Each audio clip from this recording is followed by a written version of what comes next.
numéro des webinars sur le futur du luxe, un webinar attendu sur le hard luxury, horlogerie, joaillerie. On est face à un secteur qui connaît un âge d'or et on va creuser cet âge d'or. Alors, âge d'or comment? Des croissances exponentielles, des exportations records, des collaborations folles, des égéries, une fièvre d'égérie, une expansion du territoire horlogerie-joaillier qui est totalement étonnant. Eh bien, ma foi, on va pouvoir vraiment cogiter en force. Avant de commencer le débat, une information importante, les amis, une actualité par rapport au Journal du Luxe. Vous savez que nous sommes un média communautaire. Vous faites le Journal du Luxe, les communautés, et que un des lieux forts de la communauté, de la vie de ces communautés, c'est bien sûr le compte LinkedIn du Journal du Luxe. Et l'année dernière, nous avions fait pendant un an eh bien, le journal du Web3. Le Web3 a évolué, il est rentré dans le rang, il est intégré et maintenant nous passons à un nouveau concept de live que nous avons appelé le journal du luxe intelligence qui va être dédié à l'actualité stratégique du luxe et avec une formule passionnante où je vais avoir le plaisir d'être entouré par de grands experts, des grands experts du luxe, que ce soit études, agences, consulting, et à chaque fois un grand invité live. On va aller en profondeur, on répondra à toutes vos questions. L'idée, c'est d'être le plus stratégique possible. Et le premier numéro, eh bien, on le fait jeudi 21 septembre, grâce à notre partenaire, l'agence Héroïne. Et on vous donne rendez-vous à 11h30 en live sur LinkedIn avec mes amis de l'IFOP, de Bain, de TikTok, de Launchmetrics et forcément d'Héroïne. Et nous aurons un grand invité, Grégory Wouté, Chief Digital Officer et Client Officer de Kering. Donc vous voyez, on attaque fort, ça sera un live mensuel avec vraiment la stratégie au cœur ici. Donc, ma foi, on va pouvoir maintenant commencer ce live directement. Donc, on vous a préparé ici une palette exceptionnelle. Donc, ce spécial horlogerie, joaillerie que nous avons fait avec nos amis de Perfect Corp qui soutient, nous suit depuis le Journal du Luxe Web3. Et je vais avoir le plaisir d'inviter en scène Sylvain Delteil, VP Business Development Europe Perfect Corp. Sylvain, si vous pouvez nous rejoindre pour nous faire une présentation dont vous avez le secret. Bonjour Eric, est-ce que vous m'entendez? Est-ce que vous me voyez? Tout à fait. Ravi d'être avec vous encore à nouveau aujourd'hui. Allez-y Sylvain, vous avez la scène à vous. Très bien, merci beaucoup. Donc, je vais intervenir ici, je vais être un petit peu la caution, on va dire, technique, technologique, innovation de cet échange futur et luxe. Alors, qui dit futur, parle toujours un petit peu d'innovation et nous avons la chance avec Perfect Technology d'accompagner quelques très belles maisons de luxe dans l'innovation, dans tout ce qui concerne l'innovation orientée sur la réalité augmentée. Donc, je vais passer quelques brefs instants. Je vais essayer de les rendre dynamiques, visuels avec vous pour vous parler du futur qui n'est pas loin d'être le présent. Donc, je vais partager mon écran.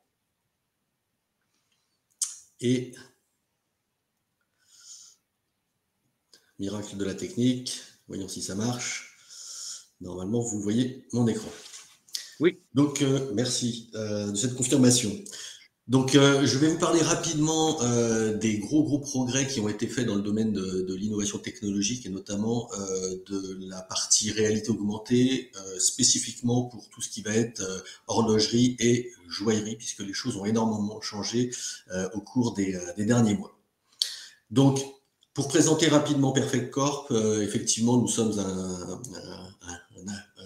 un habitué du travail avec le journal du luxe depuis le début, sur toute cette partie qui est la fashion tech et qui est liée donc à l'utilisation des technologies pour adapter les technologies du moment aux besoins des maisons de haute couture, de haute joaillerie et d'horlogerie.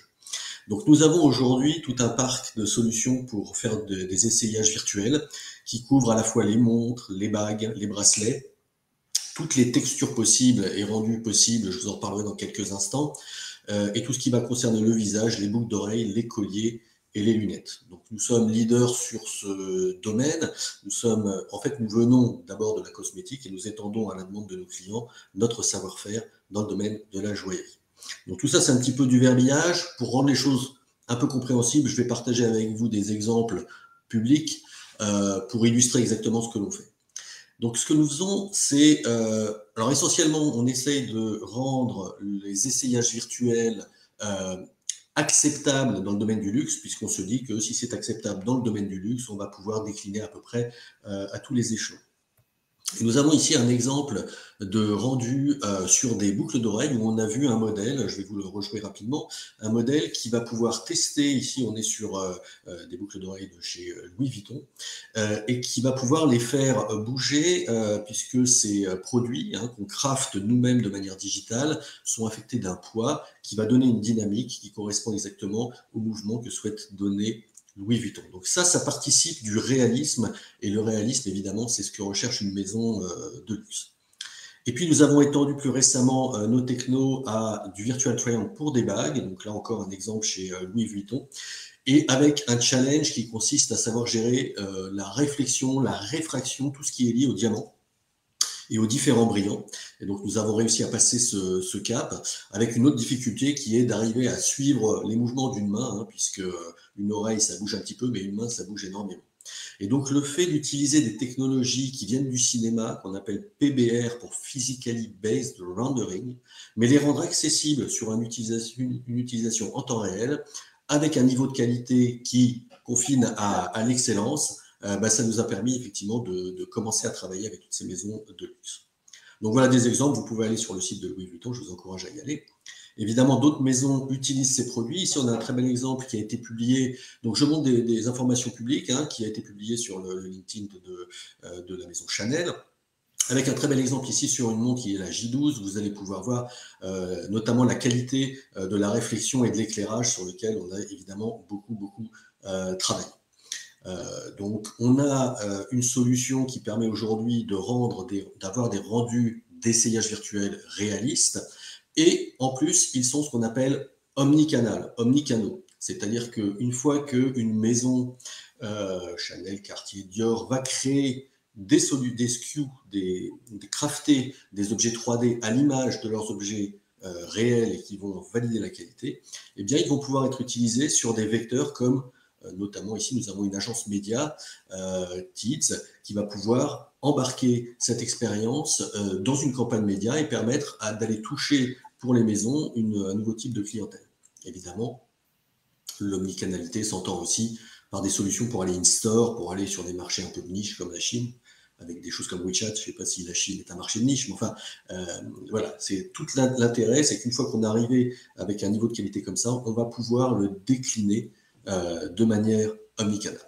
Donc la qualité est vraiment importante, et une autre dimension de la qualité, c'est de rendre les outils ou les produits qu'on va montrer exactement, ou le plus proche possible, ou le plus exactement proche possible de ce que vous allez avoir une fois que vous allez les tester en réalité. Et là, évidemment, size matter, la taille est importante. Vous imaginez bien que pour un bijou, si la taille du diamant ou du brillant n'est pas la bonne, ça va être compliqué.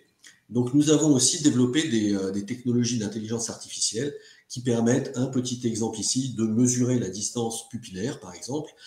Et une fois que je connais la distance pupillaire, je vais pouvoir vous proposer des lunettes exactement avec le bon rapport de taille sur votre visage. Et si vous achetez des lunettes, vous aurez la bonne taille.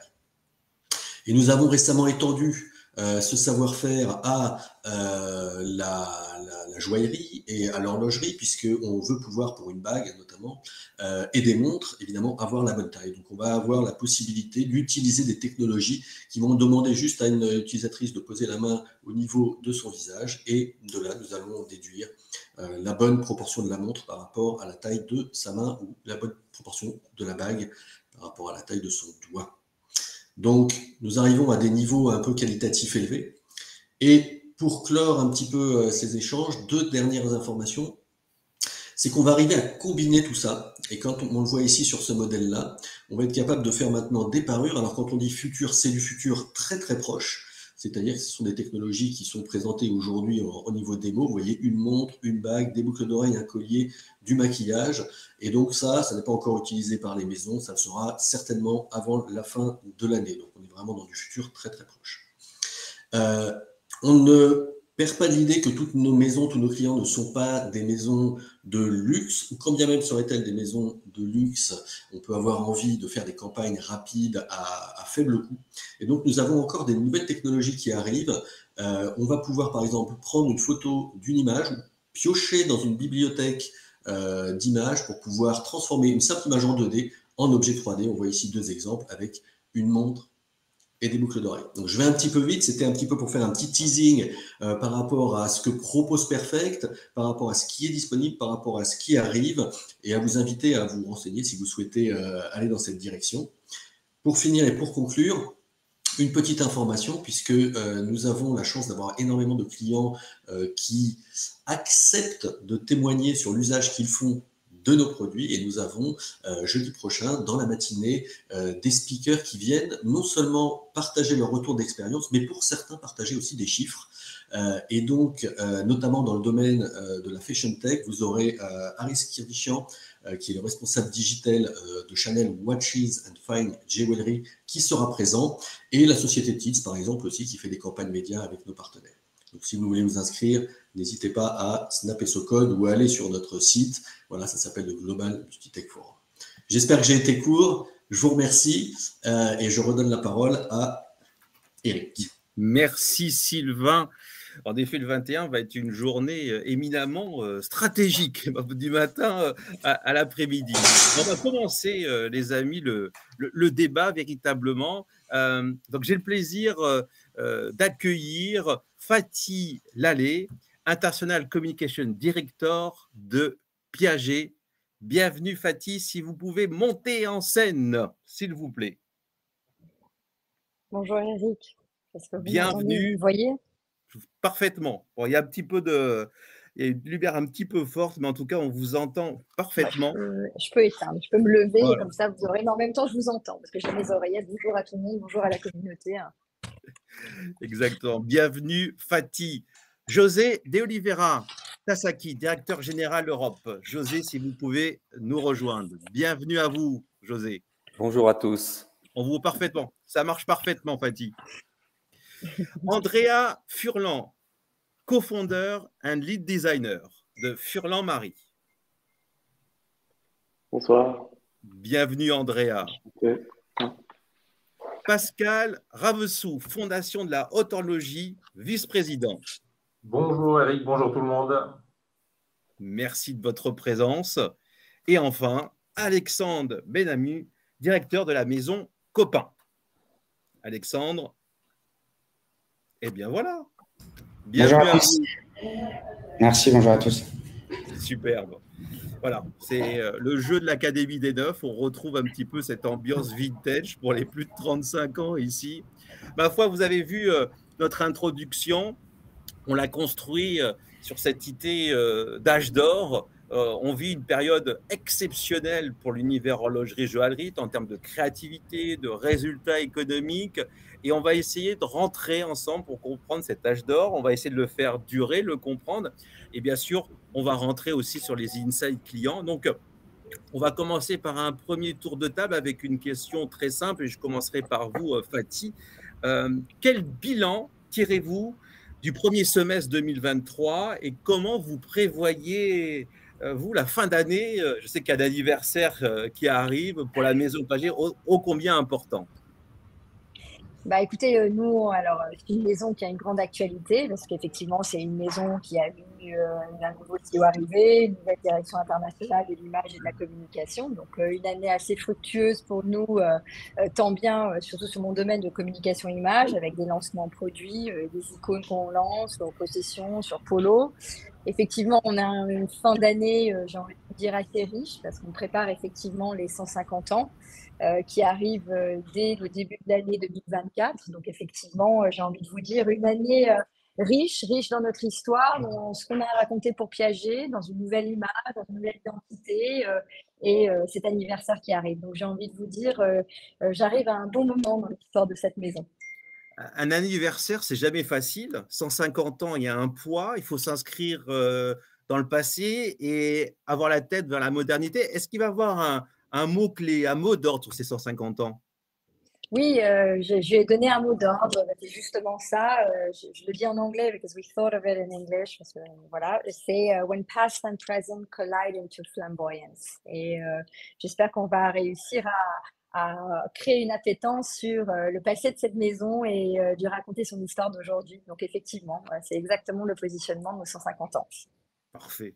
José, voilà, Tasaki, on est sur une marque forcément originale, hein, puisque vous incarnez une vision du diamant et surtout un Made in Japan qui est extrêmement présent. Comment se passe cette année? Comment vous voyez la projection? Ah, on vous entend plus. Ah, ça y est, c'est bon. C'est bon, pardon. Pour ce qui me concerne, effectivement, moi, j'ai le scope Europe, Moyen-Orient. Écoutez, nous, on est sur une très belle progression. Alors, on est plus jeune, hein, évidemment, donc on est parti de beaucoup plus bas avec des objectifs, effectivement, beaucoup moins importants que des grandes maisons installées déjà en Europe. Nous, notre maison, l'aventure Tasaki, la famille Tasaki a commencé en 1933 avec la culture de perles. Et son fils a créé la société qu'on connaît aujourd'hui avec la joaillerie qu'on connaît en 1954. Donc, un petit peu comme Piaget, mais beaucoup plus jeune, évidemment, avec toute l'humilité qu'on connaît de nos amis japonais. 2024 sera aussi une grande année pour nous, puisqu'on fête nos 70 ans avec la maison qu'on connaît aujourd'hui. Donc, le premier semestre, pour nous, il a été très, très bon encore, mais encore une fois, c'est à prendre avec toute la mesure nécessaire, puisque effectivement, on est parti vraiment de zéro. Et comme vous, les spécialistes du luxe, vous connaissez bien notre maison, ce qui n'est pas le cas du grand public pour l'instant. Et c'est notre, c'est notre obsession de increasing the brand awareness, effectivement, mais on est présent en Europe gentiment, step by step, en France, à Monaco, à Londres et au Qatar, pour notre part. Mais oui, premier semestre, vraiment très, très bon. Très, très, très bon. Très bien. Alors, Andrea, là, vous incarnez une très jeune maison, hein, un peu plus de 2 années. Alors, j'ai envie de dire, cette année et ce parcours de 2 ans, je vais avoir une question spécifique sur les nouveaux entrants, Young and Beautiful. Cette année 2023, comment ça se passe pour vous? Ça se passe très bien. Alors, ce qu'il faut savoir, c'est qu'on a commencé, j'ai commencé dans la chambre dans la chambre de la maison, dans ma chambre chez mes parents, il y a 2 ans, à peu près un peu plus de 2 ans. Et c'était vraiment pendant le Covid. Pendant le Covid, donc il fallait vraiment trouver des solutions aussi e-commerce, digital, solutions aussi. J'étais tout seul avec mon partenaire qui est au Moyen-Orient, mais on était deux en fait à des milliers de kilomètres et c'est vrai que c'était assez difficile au début de savoir quoi faire, comment. On pouvait pas poser la question aussi à des experts du domaine, mais on a trouvé des solutions. On est parti de zéro aussi, zéro budget marketing, avec une campagne de financement participatif. Ça a très bien fonctionné. Donc là, on est plus en train de aussi chercher une équipe, parce que trouver les bonnes personnes au début, c'est assez compliqué. Donc voilà, je trouve on est maintenant 3 depuis une semaine à Genève. Donc petit à petit, ça évolue, ça grandit. Et puis je trouve qu'on a fait une belle année, des bonnes années de commencement, avec aussi le Grand Prix de l'horlogerie de Genève qui nous a bien aidé en fait au niveau image. Et voilà, on essaye déjà de digérer tout ça et voilà, d'évoluer un peu différemment, de manière un peu intelligente. C'est vrai que on n'a pas les budgets d'une très grande structure, donc il faut trouver des solutions comme les précommandes pour pas surstocker, surproduire, et c'est ce qu'on essaie de faire avec l'aide du digital. Merci. Alexandre, on entend beaucoup parler de votre maison. Là, on est dans une autre énergie hein, de reboot. Comment se passe cette année? Écoutez, si vous en entendez parler, c'est déjà bon signe. Plutôt bien. Écoutez, c'est une année qui est globalement une bonne année. Pour remettre un peu dans le contexte, globalement, Copain, c'est une maison de joaillerie qui existe depuis plus de 153 ans, que j'ai repris maintenant il y a un peu plus de 2 ans, du fait que j'étais l'ami de la famille souhaitait s'en débarrasser. Et donc, écoutez, on a plein de super projets. Donc, ça a été un reboot il y a 2 ans. Il y a eu plein de choses qui ont été mises en place. C'était une vieille maison, du coup, en chambre, donc en étage, qui était spécialisée en fait sur le sur-mesure. Et du coup, depuis 2 ans, on a fait pas mal de choses. On a lancé un site internet, un e-commerce. On a fait du coup un lancement de la première collection de la maison, qui historiquement marchait vraiment uniquement sur le sur-mesure. Communiquer sur du sur-mesure, c'était compliqué, entre les goûts et les couleurs des différents clients. Donc l'idée était de créer une première collection. Et donc voilà, et donc là on a la deuxième collection qui arrive, une collection par an, c'est déjà pas mal, et donc qui arrive là mi-octobre. Donc voilà, on est très contents, on a une bonne ambiance, l'équipe va bien, et pour l'instant ça va. Pascal, vous avez du coup avec la fondation, vous avez un œil global, pas sur la maison, c'est ça on va avoir votre richesse de points de vue. Donc pour l'horlogerie, en particulier l'horlogerie suisse, comment se passe cette année 2023 et comment vous voyez cette fin d'année? Oui, alors effectivement, on a une vision un peu globale. On est plus un observatoire qu'un outil de statistique, hein, parce qu'on n'a ni boule de cristal, ni accès aux chiffres. Mais ce qu'on peut voir de manière générale, c'est qu'après 2-3 ans de croissance complètement folle dans l'horlogerie, des années Covid qui ont été dues à différents facteurs, ce premier semestre, de ce qu'on peut voir, est quand même toujours positif, toujours en phase de croissance de manière générale pour la plupart des marques, certaines mieux que d'autres, mais on est toujours en croissance. Tout le monde attend de savoir si vraiment il y aura une vraie correction et une baisse de régime, ce qui va forcément arriver un jour, mais qui n'arrive toujours pas. Donc pour l'instant, je dirais le premier semestre est plutôt positif. Je pense que vers la fin de l'année, on devrait quand même arriver à une année positive dans l'ensemble, mais on sent quand même des signaux un petit peu de ralentissement qui pointent. Alors justement, on va creuser. Ayant une vision marché, du coup, la question elle est vraiment ouverte. Comment se comportent les marchés européens, américains, asiatiques et Moyen-Orient? Et mon autre question, c'est est-ce que vous voyez des signaux faibles apparaître? Là, c'est pour vous tous, les amis. Donc, comment se comportent vos marchés, José, justement, par exemple? Alors, nous, pour l'Europe, voilà, je vais éviter de me répéter, effectivement, on est sur une très belle croissance. La force de la maison Tazaki, son marché, ces 2 marchés les plus porteurs, c'est évidemment le Japon et la Chine, puisque le Japon, on a plus de 55 boutiques et en Chine, 44. Donc, c'est vraiment exponentiel. En fait, en 2023, on sait déjà qu'on va battre notre record absolu sur le groupe. Par exemple, aujourd'hui, pour vous donner une petite indication, les Chinois qui voyagent au Japon, et ça, toutes les marques de luxe l'ont vu, évidemment, pas que Tazaki, les touristes chinois ont leur visa online, c'est-à-dire qu'ils se connectent à l'ambassade et ils ont instantanément leur visa. Donc, ça change tout. Avant Covid, effectivement, les shoppers numéro 1 au Japon, c'était les Chinois. Et donc là, ils sont en force au Japon pour faire du shopping de luxe au niveau de toutes les maisons. Pour vous donner un ordre d'idée, les Chinois qui veulent venir en Europe, aujourd'hui, c'est minimum 2 mois pour obtenir un visa Schengen. Donc en vérité, ce qui se passe aujourd'hui ailleurs n'est pas la même vérité aujourd'hui en Europe. On voit en ce moment quelques clients chinois qui reviennent, qui sont effectivement très appétents au niveau du luxe, mais pas du tout du même niveau qu'avant Covid.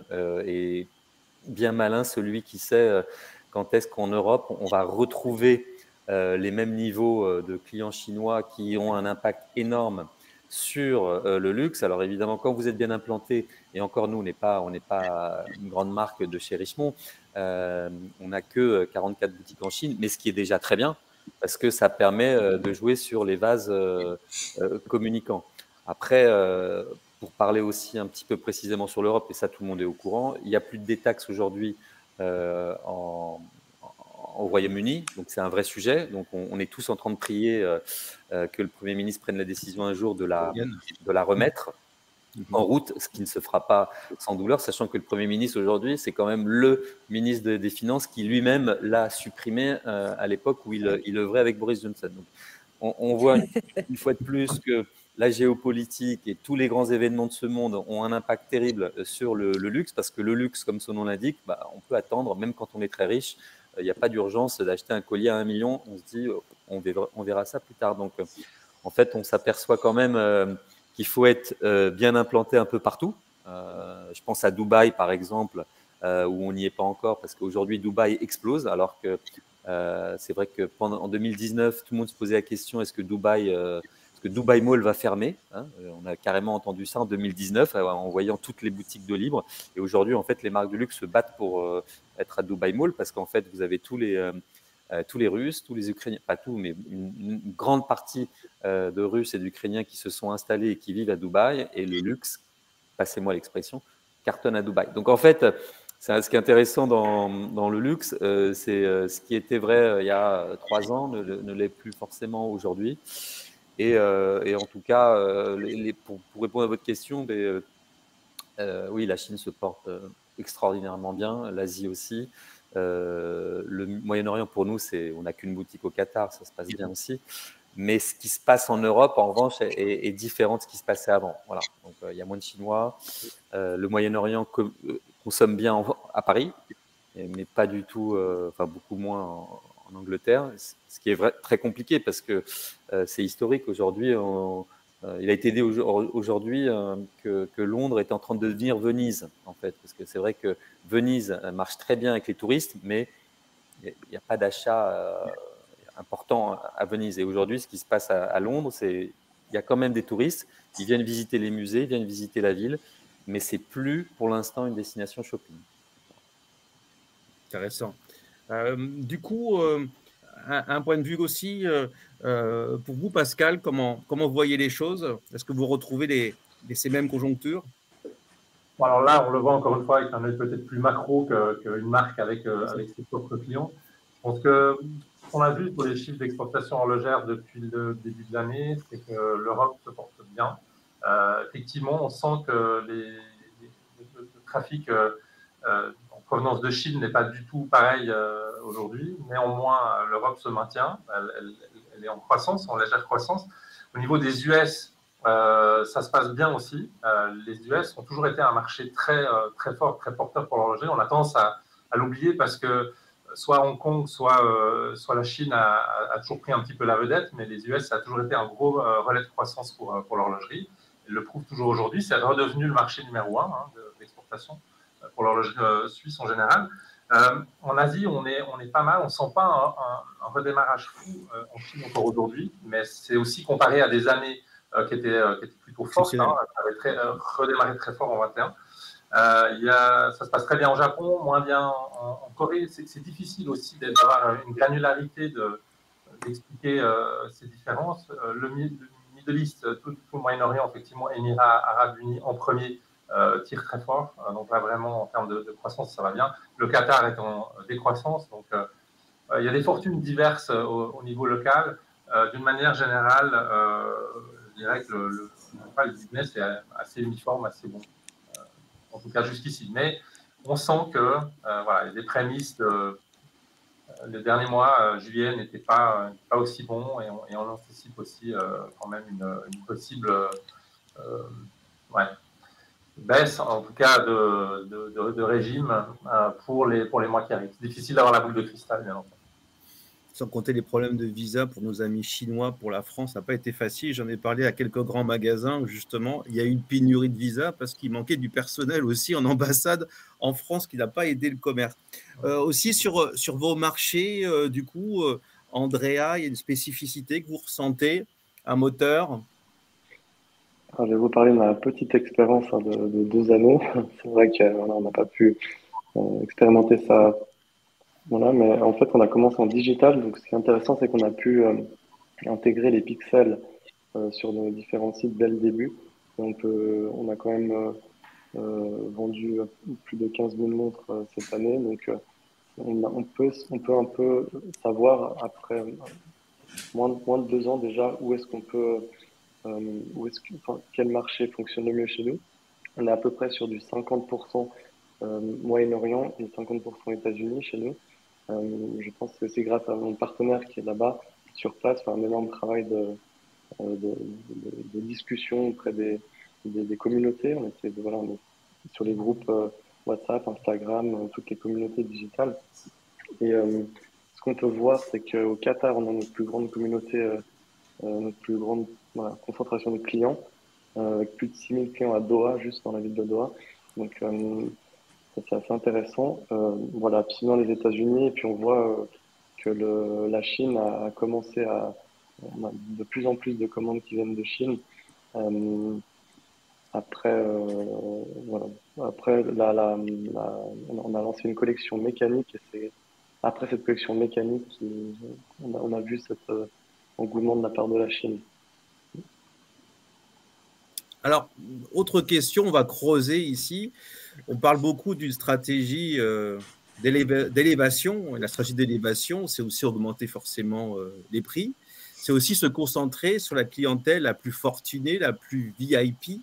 Donc, clientèle fondamentale. C'est par exemple en période de crise. On sait que nos amis High Net Worth sont beaucoup moins sensibles à l'hyperinflation. On voit que dans l'univers joaillier comme horloger, c'est fondamental, avec la création de boutiques spécifiques. Je pense bien sûr à Gucci Salon ou nos amis d'Audemars Piguet. De votre observation, quels sont justement les insights clés pour séduire cette cible si désirable, si complexe? Fatih. Ah bah ça, c'est une cible qui nous parle énormément de par le positionnement aussi pour nous de Piaget. Donc, historiquement, effectivement, on était un peu connu pour quand vous voulez une montre chère, vous venez chez Piaget, une montre joaillère.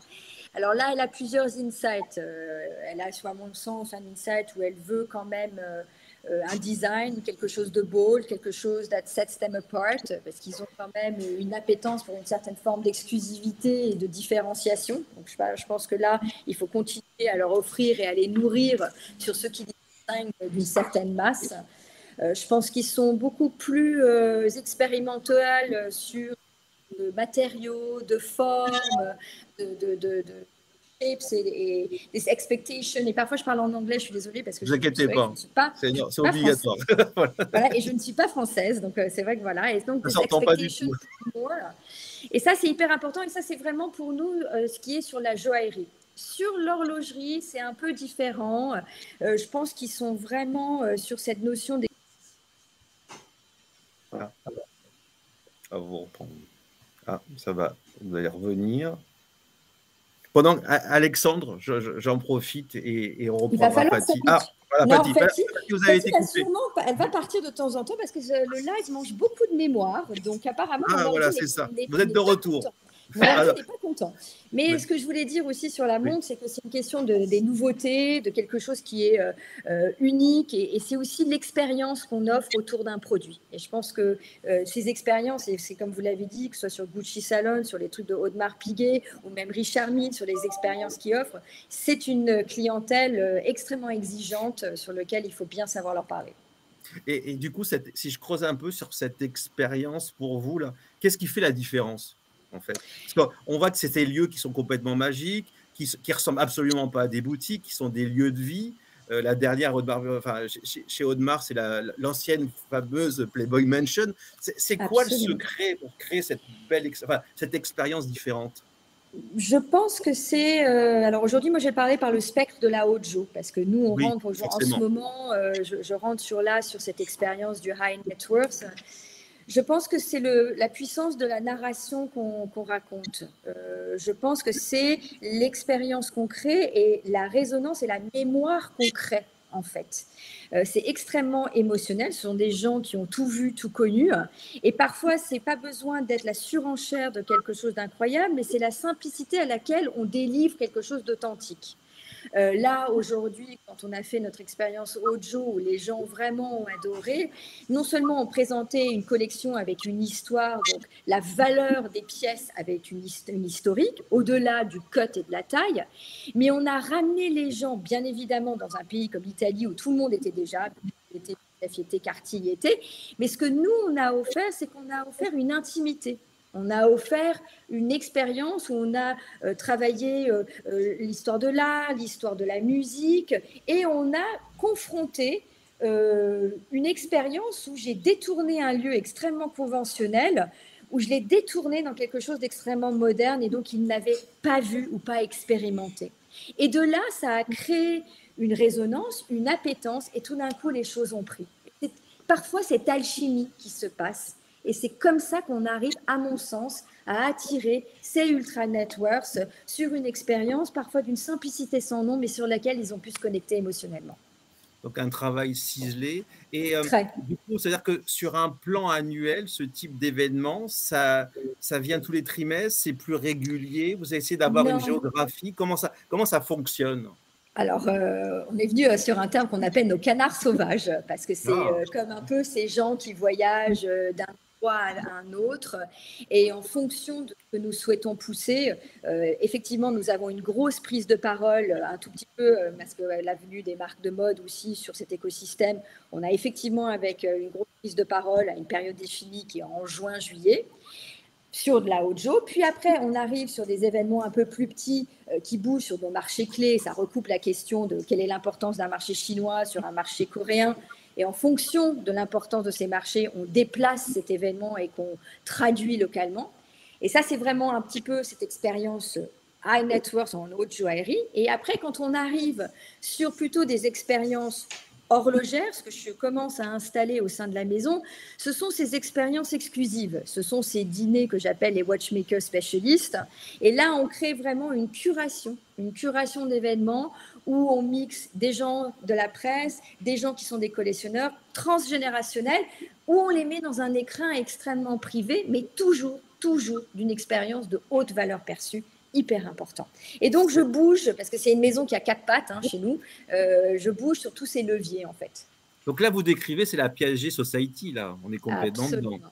Absolument. Elle est encore à son inception. Je suis encore au début de la construction de cette society, mais je redonne au goût du jour ce que M. Piaget avait fait dans les années 70 et dans les années 80. Franchement.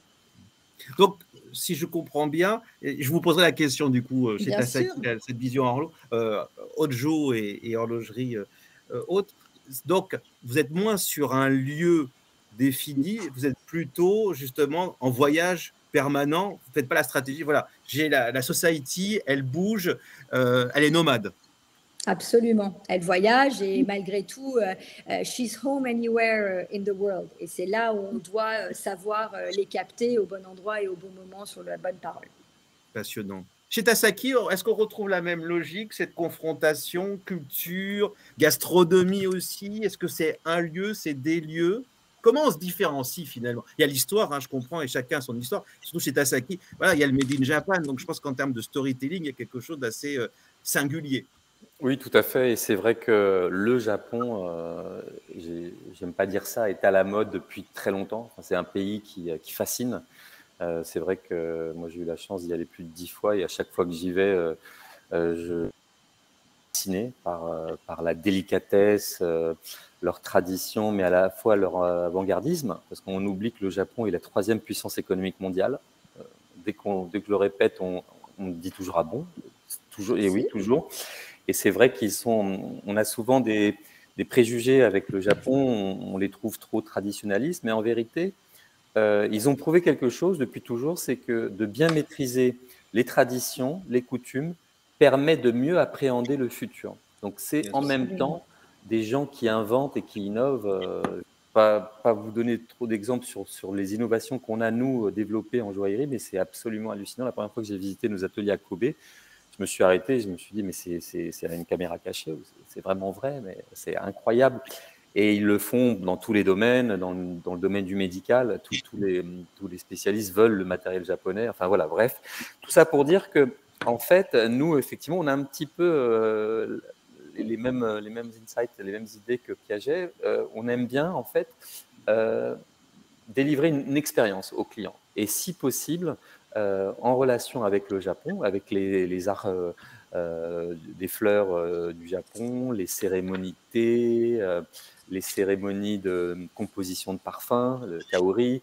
Donc, on aime offrir et faire découvrir à des clients qui sont très, très riches, qui ont tout vu, qui ont les moyens de tout, et qui parfois encore arrivent à être surpris justement par ces expériences qu'on leur délivre sur des moments partagés ensemble avec des spécialistes, des maîtres sushi, des maîtres saké. Parce que oui, moi, par exemple, j'ai découvert le saké. J'avais aucune idée de ce que ça pouvait être. Et donc, quand on arrive à avoir des spécialistes comme ça, mais des grands noms, qui partagent des expériences à des clients très fortunés, ben on arrive à créer des émotions qui, même nous surprennent. Et après, effectivement, ça va être dans des lieux choisis. Alors, on aime bien, effectivement, les petits clins d'œil avec le Japon, mais ça peut être aussi dans de beaux endroits, comme notre flagship à Newman Street, que j'affectionne tout particulièrement, qui est collé d'ailleurs au flagship Piaget. Mais en tout cas, dans des lieux voilà, qui sont un peu singuliers, on aime bien des lieux qui ne peuvent pas s'acheter. Donc, des événements dans des musées. On a fait beaucoup de collaborations avec le musée des arts décoratifs. On a commencé notre première exposition avec eux. Souvenez-vous, peut-être vous l'aviez vu passer, Japonisme. Et le luxe, évidemment, ils avaient fait une exposition sur le luxe et on était aussi partenaires. Donc, voilà, c'est le genre d'endroit, le MAD, des choses comme ça qu'on aime bien. Mais on aime bien, effectivement, leur procurer des expériences, en fait. Voilà. Donc, nous, en Europe, c'est vrai que pour l'instant, on a un flagship, c'est celui de Newman Street. Donc, on l'utilise énormément. On a fait un vernissage d'une artiste japonaise là-bas. C'était un succès fou. Et voilà. Mais on rejoint un petit peu la philosophie de Piaget, effectivement.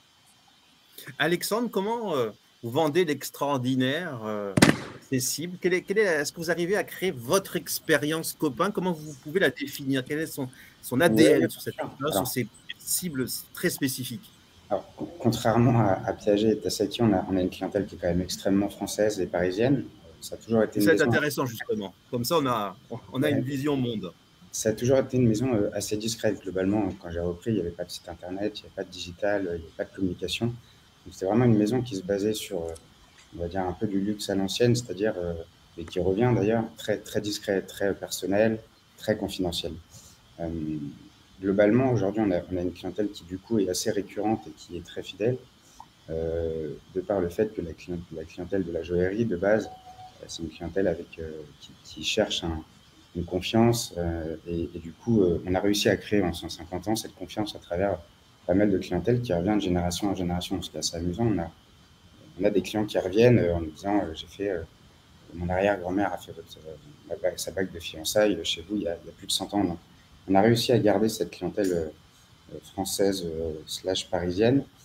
L'idée est bien évidemment d'ouvrir cette clientèle, mais pour ça, il y a 3 éléments assez importants, et je vais rejoindre Fatih tout à l'heure sur ce qu'elle a dit. Globalement, il y a une recherche de produits qui est quand même primordiale.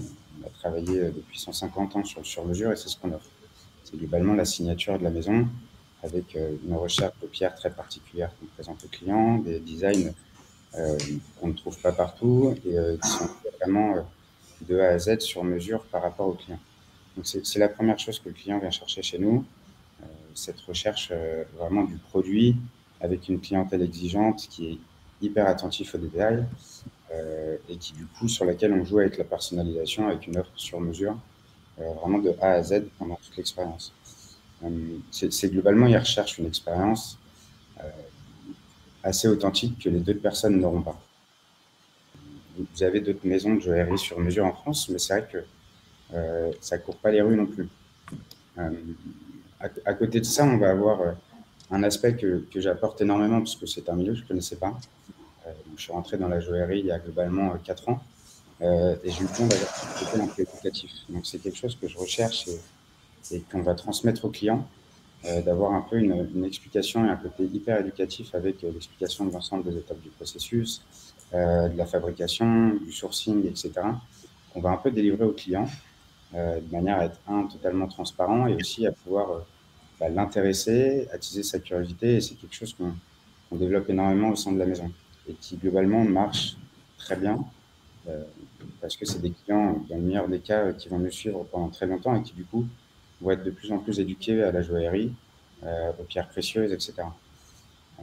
On a évidemment le lieu, la destination et l'accueil. Alors, toujours pareil, hein, on a, nous, à contrario des grandes maisons, seulement un point de chute, mais qui a quand même son importance, qui est rue Saint-Honoré à Paris, dans un lieu qui, globalement, respire le luxe, entre guillemets, en France. Et du coup, on a développé ce côté lieu d'accueil très expérientiel. Donc, on a refait le showroom qui est le lieu d'accueil historique de la maison, dans lequel la maison est depuis 1969, et qui du coup est un showroom, donc en étage. Et on a essayé de travailler vraiment tout cet expérientiel dès l'entrée du client pour avoir un côté privé, confidentiel, avec des rendez-vous en one-to-one, et ce qui permet d'avoir un sentiment de confort et de bien-être chez le client. Donc voilà, c'est ces quelques éléments qui, à notre, entre guillemets, humble taille, nous permettent d'aller séduire cette clientèle assez intéressante et qu'il faut aller garder, malgré le fait qu'on ne soit pas à l'international ou autre. Merci. Pascal, est-ce que du coup vous avez repéré des insights forts justement sur cette cible par rapport à l'horlogerie? Est-ce que les désirs changent, évoluent? On a parlé plus d'expérience que de produits finis, même si on va parler de la rareté, bien sûr, là, suivant. Est-ce qu'il y a des choses qui bougent et des choses qui sont immuables? Alors, l'immuable, je pense qu'il y a une quête quand même d'authenticité, hein, sur ce type de clientèle, bien évidemment. On recherche évidemment une unicité, donc ça reste complètement. Ce qu'on voit arriver dans l'expérientiel, c'est effectivement, on a vu ces marques de luxe généralistes qui ont ouvert des hôtels. Maintenant, on voit même des marques de montres qui ouvrent des restaurants. Alors, on a vu l'ouverture à 2 pas de mon bureau d'ailleurs, de la Breitling Kitchen le mois dernier, et maintenant, on entend aussi l'ouverture d'un restaurant pour François-Paul Journe, aussi au centre de Genève. François-Paul Journe qui fait quand même 900 pièces par an. Alors, il les fait très bien et de très bonne qualité, et c'est quand même très étonnant. Et donc, ça correspond certainement à un besoin de différenciation, d'offrir une expérience différente qui n'est pas forcément liée au produit. Je peux aussi citer dans les dernières années les expériences qu'a offert Panerai, notamment sur une montre, à l'achat d'une montre Marina Militare. Il y avait un camp d'entraînement avec la marine italienne. C'est un truc complètement fou. C'est offert à quelques personnes sur des expériences qui ne sont pas achetables. Et en fait, pour une clientèle très aisée, comme le disait très justement Fatih avant, ils ont tout vu, ils peuvent tout s'acheter. Et ce genre d'expérience-là, ils ne peuvent pas. Et donc, c'est là que se fait la différenciation. Et aujourd'hui, dans l'horlogerie, on voit de plus en plus de choses comme ça. Et je trouve que c'est bien parce qu'on est quand même dans je dirais une industrie qui est assez traditionnelle, hein, par essence. On a des produits séculaires ça fait 3 siècles qu'on a le même cœur dans la montre mécanique. Donc, je veux dire, on n'est pas, enfin, être horloger suisse, c'est pas une garantie d'agilité, hein, à la base. Donc, je peux en parler. Mais voilà, donc non, on sent que ça bouge. On sent que ça bouge. Ce marché, il devient de plus en plus dynamique. Ouais. Moi, il y a une question à tous. On parle beaucoup de plus en plus de gastronomie, ce qui est quand même assez nouveau quand même dans cet univers. Hein. Vous parlez de la kitchen, mais Fatih, vous parlez forcément de repas. Enfin, on voit que la dimension gastronomique, et en même temps, c'est un style de vie, c'est normal. On est face à un luxe qui est culturel et la gastronomie fait partie. Comment vous construisez vos dîners? Est-ce que stylistiquement, il y a une charte de goût? Est-ce que tout est dans l'esthétique, dans le goût? Pareil pour Tasaki. Comment vous transformez vos plateformes de marque en plateformes expérientielles, j'ai envie de dire, d'une façon multisensorielle? Allez-y, je vous en prie. C'est improvisé, mais vous m'inspirez. Je peux commencer. Effectivement, vas-y. La convivialité de se retrouver autour d'une table et de ce que ça engendre, une belle vaisselle, un bocal, des choses comme ça, sont extrêmement chartées chez nous. Nous, on a les codes de l'or, on a les codes de la pierre ornementale. Donc, il y a vraiment d'éléments qui reviennent et qui retrouvent ces espèces de codes qui sont non seulement dans la communication et dans l'image, mais aussi dans comment est-ce qu'on traduit un.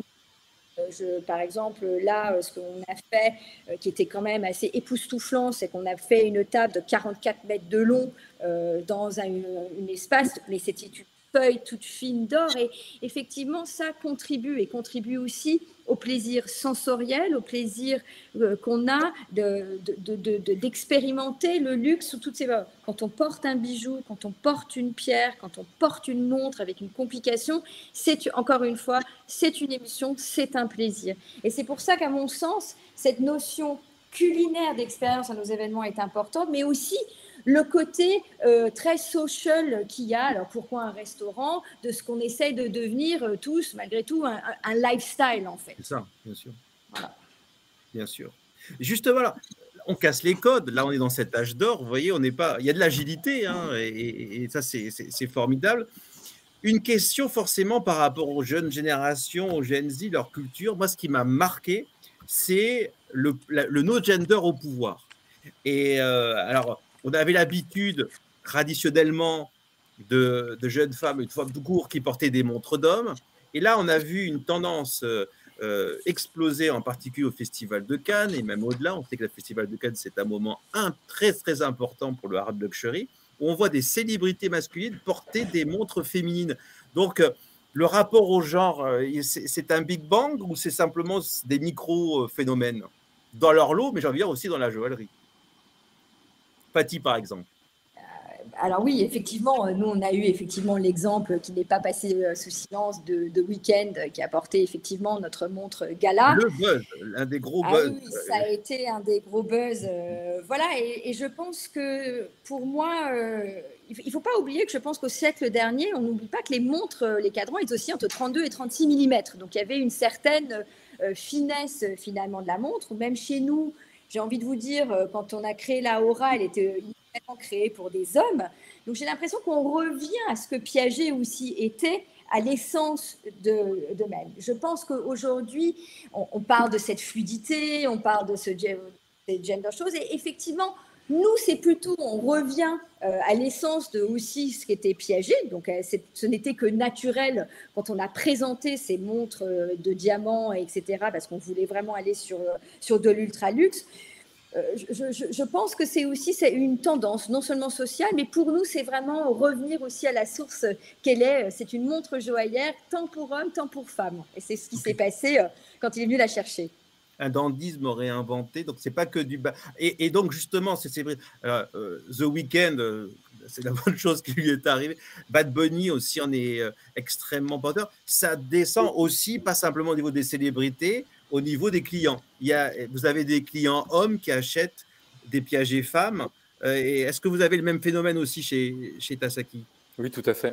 Tout à fait. Alors c'est vrai que ça s'est fait très naturellement parce qu'on connaît la façon dont Tasaki a réussi à twister le porté de la perle très tôt. S'il y a un mot pour décrire Tasaki, et on l'assume complètement, c'est fashion. D'ailleurs, tous nos designers viennent de la mode, hein, que ce soit Takun Panishgool ou Prabal Gurung. On fait beaucoup de collaborations avec il y en aura d'autres qui vont arriver. Donc c'est vrai que très tôt, Tasaki, il a twisté ça, même au Japon, en faisant, par exemple, porter un collier de perles à un modèle en jean, en sneakers et un t-shirt, chose que notre plus grand ami et concurrent qui a inventé la culture de la perle ne faisait pas.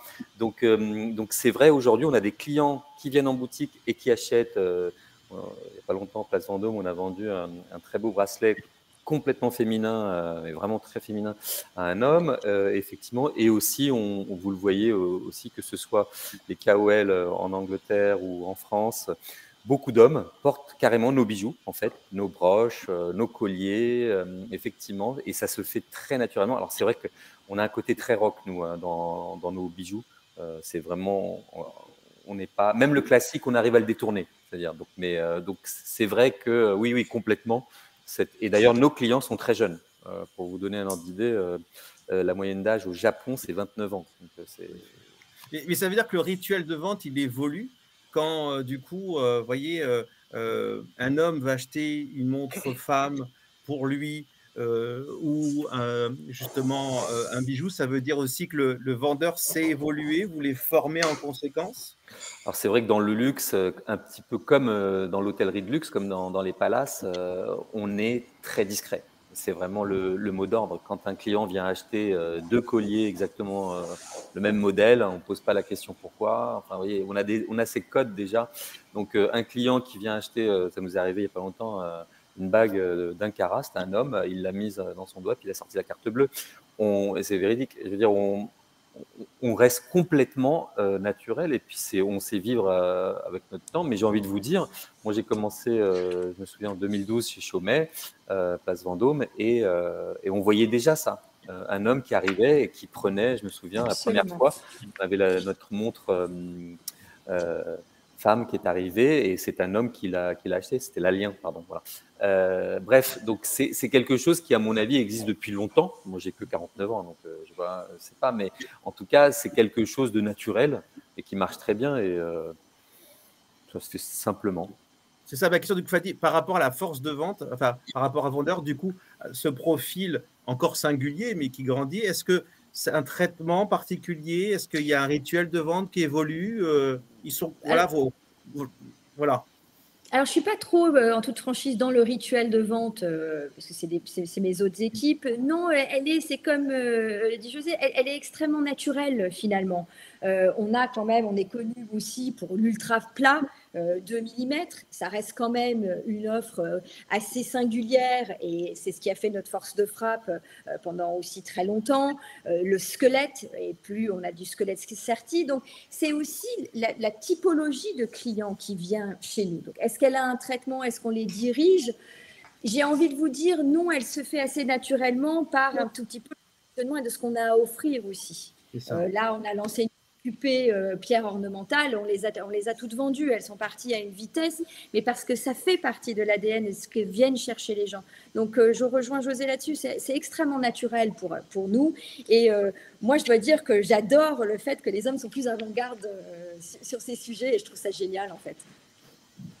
Sylvain, ça veut dire, je pense que même en expérience, je pense à l'essayage virtuel, je pense que justement, le premier essai pour voir comment une montre de femme me va, ça peut passer en virtuel, justement, parce que bon, voilà, il y a des freins, il y a encore cette boutique et autres. Est-ce que vous le constatez, ça, un petit peu en termes de data, un essayage virtuel plus fort chez les hommes et avec des tests justement de montres no gender, voire carrément féminines?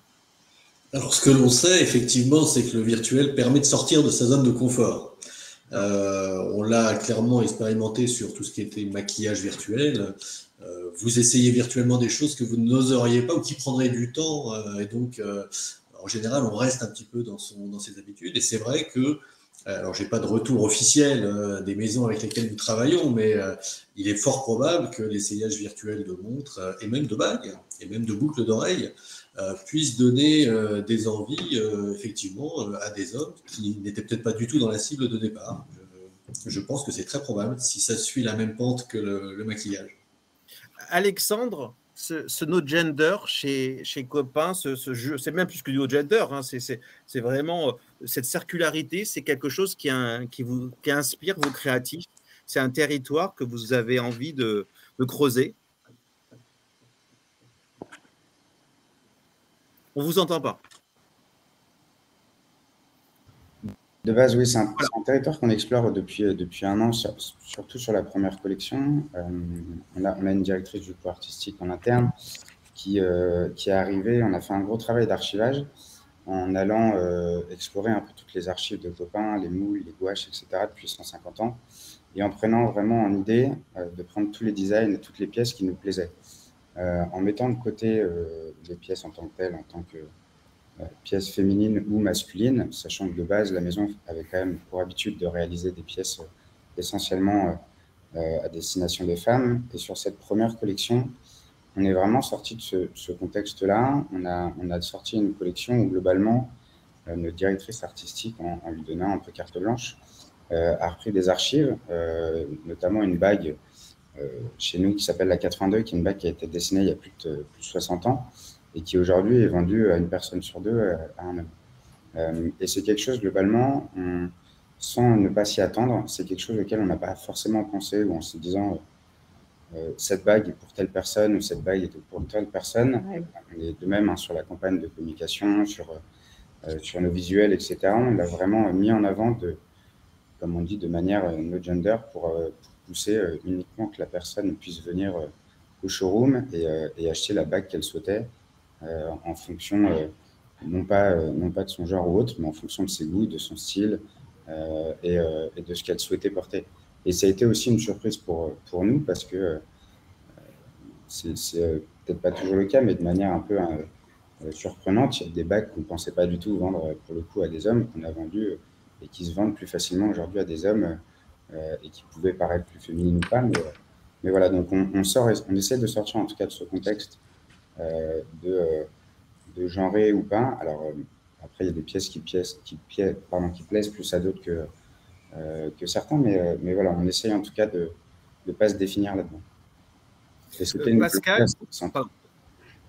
Pascal, vous voyez d'un point de vue de votre vigie plus méta, justement, ces insights de no gender en horlogerie qui ne sont pas un épiphénomène? Ouais, je pense que d'une manière générale, dans notre société, on est vers plus de libéralisation et qu'évidemment, ça se traduit pas mal par des évolutions des goûts et des appétences d'achat des consommateurs. Moi, je suis un peu dans un cercle de collectionneurs aussi. Je vois aussi autour de moi de plus en plus d'amis qui achètent des vintage Piaget en or, des modèles que même moi, je découvre que je n'avais pas vu avant, qui sont effectivement sur des dimensions ou des designs complètement fous par rapport à ce qu'on avait l'habitude de voir. C'était très normé avant l'horlogerie et on est un peu sur une explosion du alors, c'est pas une explosion grand public aujourd'hui, mais c'est une vraie tendance. C'est une vraie tendance, ouais, clairement. Très bien, on va passer finalement peut-être au dernier volet de l'âge d'or qui est justement la communication. On voit une fièvre des égéries. Alors là, j'ai l'impression que je n'ai jamais vu autant. On est dans un marché où des fois l'égérie cache un peu le manque d'audace quelque part. Hein. L'égérie fait acte de communication, mais néanmoins, si je dépasse cette notion d'égérie, on sent vraiment que ça n'arrête pas en termes de communication. Il y a des initiatives qui sortent de campagnes habituelles. Est-ce que vous, Fatih, vous sentez justement qu'il y a une énergie incroyable en communication, vous et les marques, qu'il y a de l'audace, il y a de l'égérie, il y a aussi des dispositifs qui sortent de l'ordinaire? Alors évidemment, là, mon ordinateur a encore relâché, donc j'imagine que vous posez la question sur les égéries. Je crois que j'ai eu la fin. Alors, c'est communication, enfin, c'est âge d'or de la communication et aussi fièvre des égéries. Mais déjà, il y a un âge d'or de la communication. J'ai l'impression que là, ça communique beaucoup, ça communique fort avec des dispositifs où, il y a de l'audace, on va le dire. Ouais, oui, effectivement. Alors, moi, effectivement, je viens de la mode avant d'être rentrée dans l'horlogerie et la joaillerie. Et effectivement, quand j'ai été approchée pour prendre le challenge de redonner la Piaget back in the conversation, je trouvais que l'horlogerie et la joaillerie prenaient plus de risques. C'est ce que tu dis aussi, Pascal, c'est qu'il y a un changement des mœurs. C'était un peu un sérail fermé où on ne pouvait pas trop y accéder, que ce soit quand on achète une pièce, un diamant ou quand on achète une belle montre. Et aujourd'hui, on arrive vraiment à créer des campagnes vraiment courantes, qu'elles soient aussi en phase avec les éléments de la mode et des choses comme ça. Et je trouve qu'effectivement, il y a une audace. Effectivement, il y a aussi, comme le parfum, une vraie course à l'égérie dans les marques horlogères et joaillères. Parce qu'une égérie, ça vous permet de changer d'échelle. Ça vous permet de toucher beaucoup de gens. Mais quand on choisit une égérie, ces égéries, elles doivent être authentiques et believable pour la maison. Donc, effectivement, c'est une façon très classique et très normée d'arriver. Elle a du sens pour nous, bien qu'on ne l'a pas encore fait, parce que je pense que la maison doit d'abord se reconstruire sur son identité et ce qu'elle a à raconter avant de taper dans les égéries. Mais c'est un vrai... On voit partout, on le voit chez tous nos concurrents, même les maisons qui sont nos maisons sœurs, à part Van Cleef, on voit bien qu'il y a une appétence pour les égéries. Et je trouve que l'énergie qu'il y a chez nous et la liberté qu'on peut avoir aujourd'hui, tant en horlogerie qu'en joaillerie, moi, franchement, je m'éclate. José? Alors effectivement, c'est intéressant de mettre côte à côte l'audace et les égéries. Je trouve ça intéressant parce qu'il y a souvent ce débat, est-ce que l'égérie, si elle est trop connue, va quelque part cacher la maison? Et c'est un vrai sujet chez nous au Japon. C'est quelque chose qu'on se pose beaucoup comme question. Alors évidemment, les célébrités, ça, il n'y a pas de sujet.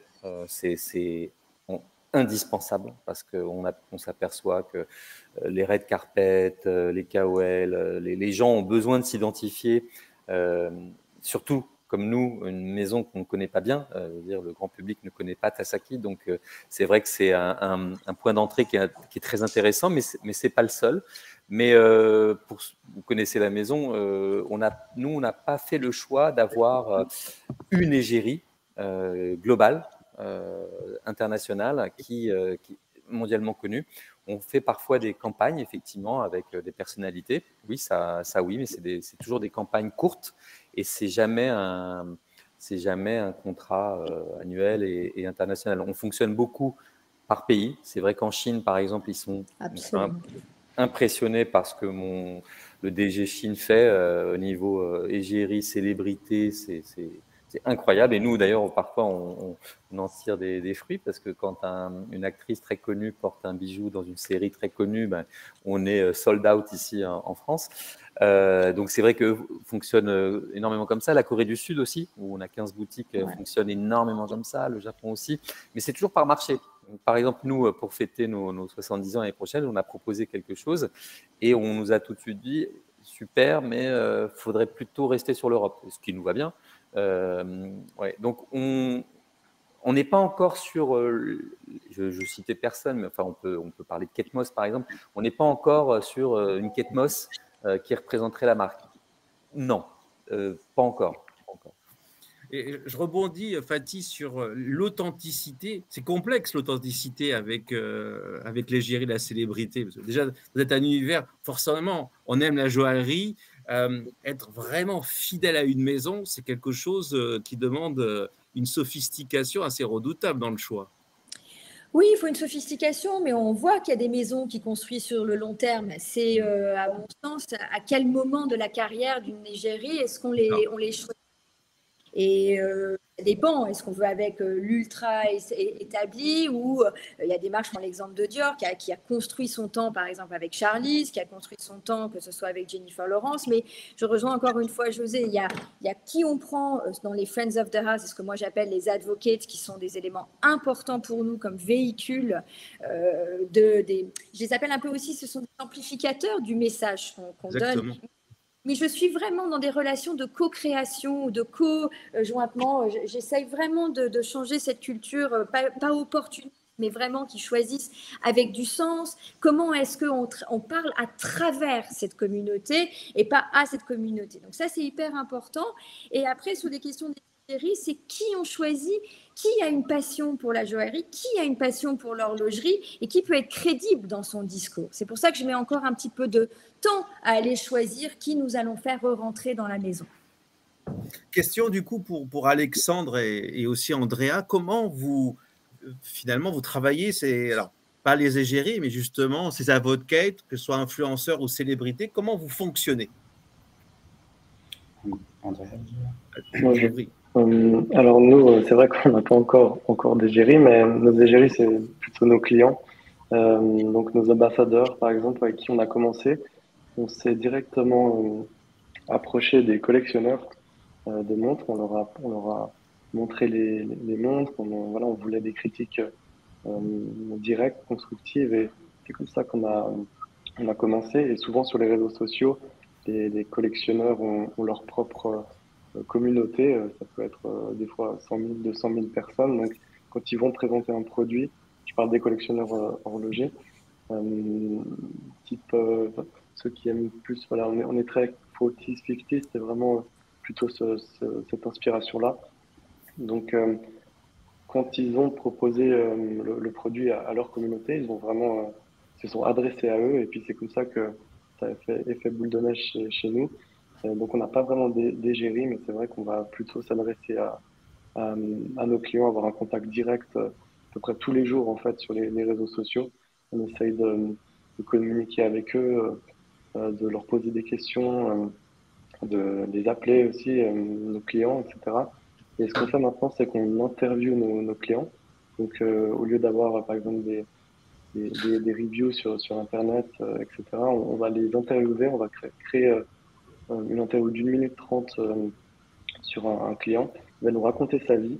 Voilà, donc on a par exemple le meilleur pâtissier de Suisse, un cuisinier privé, un pilote de chasse, et puis on va essayer c'est eux en fait, c'est leur histoire avec la montre au poignet, bien sûr, mais sans faire de pub ou autre sur la montre. C'est vraiment, ils nous racontent en fait comment ils perçoivent le temps, ils vont nous raconter leur hobby, etc. Et c'est assez intéressant d'avoir ce retour-là et de pouvoir le montrer à notre communauté, en fait. Voilà. Alexandre, sur les avocates, est-ce que on retrouve la même logique? Est-ce que vous êtes suivi par des fidèles? Alors, oui, bien sûr. Alors, c'est vrai que l'égérie, c'est un vrai sujet. Hein. C'est aussi un vrai sujet business et c'est un vrai coût pour une marque comme la nôtre, globalement, qui est aujourd'hui impossible. Hein. On est dans un état où, à un moment, c'est non pas la course à l'égérie, mais aujourd'hui, c'est devenu presque inéluctable pour une grande marque, que ce soit dans la mode ou dans la joaillerie ou de l'horlogerie. Et il ne faut pas se tromper parce que d'un point de vue business, il faut aller chercher la bonne personne, il faut qu'elle ait les mêmes valeurs. Je rejoins aussi Fatih, ce que disait tout à l'heure. Il faut se retrouver dans la marque. Il y a une importance de créer une relation avec cette personne, en tout cas pour moi aussi, et non pas d'aller, comme vous disiez, d'aller chercher de l'opportunisme et la bonne personne jusqu'au bon moment parce qu'elle a percé ou autre. Donc il y a un vrai sujet là-dessus. Globalement, nous, on est dans la période où on essaye de... C'est une vieille et en même temps une jeune maison. Elle a 150 ans, mais en même temps, c'est une maison qui est encore peu connue. Donc, on a un besoin de faire connaître la marque auprès des personnes, que ce soit de la presse, d'écoles, des KOL, des artistes ou autres. Ce qu'on fait step by step, en les invitant au showroom, en leur faisant découvrir la marque. Et je tiens, c'est très personnel, mais en tout cas, à choisir la prochaine égérie, ou en tout cas le jour où ça se fera, avoir une personne qui a grandi en même temps que la maison se reconstruit et redéploie ses ailes et non pas juste à un moment trouver la bonne personne, le bon acteur ou la bonne égérie et qu'il n'y ait pas de relation construite avec cette personne, qu'elle ne connaisse pas la maison, qu'elle ne connaisse pas la joaillerie ou autre. C'est pas l'idée. Justement, on va faire un exercice. Imaginons qu'on est votre agence. On fait un brief. Pour vous, c'est quoi la qualité que doit avoir alors, la fidélité, la connaissance? Pour vous, quelle est la qualité de entre guillemets, la femme ou l'homme qui pourrait incarner Copain? Qu'est-ce que vous allez rechercher comme première qualité, au-delà du rapport à la maison, hein? Oui, bien sûr. Alors, pas forcément la connaissance. La connaissance, c'est quelque chose qui se construit et qui se développe, et de même que la curiosité. L'idée, c'est de trouver une personne qui se retrouve dans un projet un peu à la même image. Personnellement, j'ai repris une maison globalement où je connaissais peu ou prou pas grand-chose à la joaillerie. Je me suis formé sur le tas, j'ai fait une école du Louvre, etc. L'idée, c'est d'attiser et de trouver une personne qui se retrouve autant dans le design, auquel ça plaira bien évidemment, autant dans la qualité de produit et dans la qualité de service qu'on propose, et une personne qui sera enthousiasmée par le fait de découvrir cette maison, de nous suivre, de venir découvrir les collections, etc., et de participer au développement de la maison. À notre humble niveau, on organise aussi des dîners, des expériences clients un peu personnalisées pour découvrir les pierres, etc. Et l'idée de trouver cette personne qui soit en même temps connue, mais qui s'y intéresse, ça a une vraie importance pour nous et pour le développement de la maison. Pascal, sur ces égéries, est-ce que vous voyez de votre lieu d'observation, justement, cette compétition acharnée toujours plus, c'est un vrai mercato, hein, et que ce soit dans l'horlogerie ou dans la joaillerie. Je ne sais pas quel est le plus dépensier, enfin, qui investit le plus entre l'horlogerie et la joaillerie, mais j'ai l'impression que c'est aussi puissant l'un que l'autre. Je pense que ça fait partie, encore une fois, du phénomène dont on parlait tout à l'heure, d'émancipation de cette belle industrie qui a été très calme pendant très longtemps. Alors qui de l'horlogerie ou de la joaillerie dépense le plus? Je pense que le débat est up for discussion, mais je ne pourrais pas vous dire. Ce qui est sûr, c'est qu'on a vu dans les toutes dernières années une évolution assez forte, assez rapide, assez forte. Et encore une fois, pour moi, c'est très bien. Ça dynamise une industrie qui a besoin de l'être et qui se trouve à l'être. Et je parlais avant de ma petite boutade sur la Suisse et l'horlogerie qui n'est pas une garante d'agilité. Enfin, on se rend compte, je force un peu le trait, on se rend compte que quand il y a besoin de réagir, l'horlogerie a toujours réagi. Elle a réussi à se sortir de la crise du quartz alors qu'on la sentait morte et enterrée. Elle a réussi à survivre la crise du Covid où du jour au lendemain, 98% des points de vente se sont retrouvés fermés worldwide et elle a trouvé des canaux je dirais, de compensation en un temps record. Donc oui, encore une fois, cette mouvance, elle fait partie je trouve, d'un mouvement qui est très salvateur pour l'horlogerie en général. Là, on va continuer cet âge d'or à quelque chose qui est, ma foi, il n'y a pas de discussion, c'est la fièvre de la rareté, la fièvre de la seconde main. Comment vous analysez ces cours qui explosent? Alors, bon, là, en ce moment, ça baisse un tout petit peu, mais en tout cas, voilà, il y a une folie sur la rareté. J'ai envie de vous dire, votre industrie, peut-être, c'est la dernière incarnation de la vraie rareté dans le luxe. On sait que les sacs, il y a, je crois, 2 millions ici, à peu presque 3 millions de sacs Vuitton nouveaux qui circulent dans l'année. J'ai envie de dire que, finalement, l'un des derniers représentants de la rareté avec un R majuscule, c'est vos secteurs horloger, joaillier. Donc, comment vous vivez cette passion de la rareté qu'a vos clients, Fatih, par exemple? Je pense que cette notion, elle rejoint un peu ce qu'on s'était dit un peu au début sur les ultra high net worth. Je pense que ça revient déjà d'une part cette notion d'exclusivité.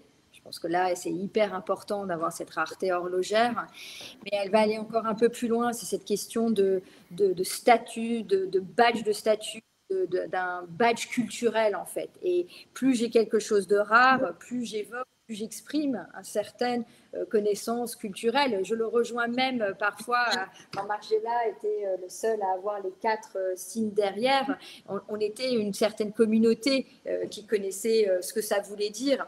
Je pense qu'il y a cette notion-là d'être reconnu pour cette valeur et ce qu'elle apporte, mais aussi je pense qu'il y a aussi cette question de recherche d'investissement, de cette valeur un peu plus transversale qu'il y a dans l'horlogerie, extrêmement important. C'est un phénomène Covid, un phénomène post-Covid qu'on a évidemment vu.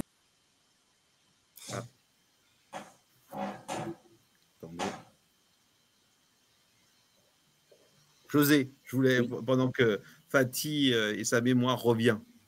Oui, pas de problème. Bah, effectivement, alors nous, tout le monde ne le sait pas, mais Tazaki fait des montres aussi. Alors c'est vrai que de belles factures d'ailleurs. On était au Made in Japan et maintenant on est passé au Swiss Made depuis qu'on collabore avec Vaucher Manufacture Fleury. Et c'est vrai que alors nos clients montrent. Alors nous, on en a quelques-unes en Europe cachées dans les tiroirs, une ou deux à Monaco, quelques-unes à Londres et à Paris. Mais par exemple, on a fait un événement horloger à Tokyo il n'y a pas longtemps avec les montres dessinées par Fiona Kruger, que vous connaissez certainement, et elles ont toutes été vendues, toutes, absolument toutes, achetées par des collectionneurs qui ont cette fièvre de collection, parce qu'une montre dessinée par une montre Tazaki dessinée par Fiona Kruger, bah, le collectionneur, pour lui, ça compte beaucoup. Après, je pense que si on parle Rolex, la plus grosse problématique de Rolex, ça va être la production, puisque la demande ne s'essouffle pas. Et c'est pour ça qu'il y a des listes d'attente dans toutes les boutiques. Après, c'est vrai que ce qui est intéressant, nous, par rapport à la joaillerie, c'est par exemple les perles, parce que le vrai sujet de la perle de culture aujourd'hui, c'est le réchauffement climatique.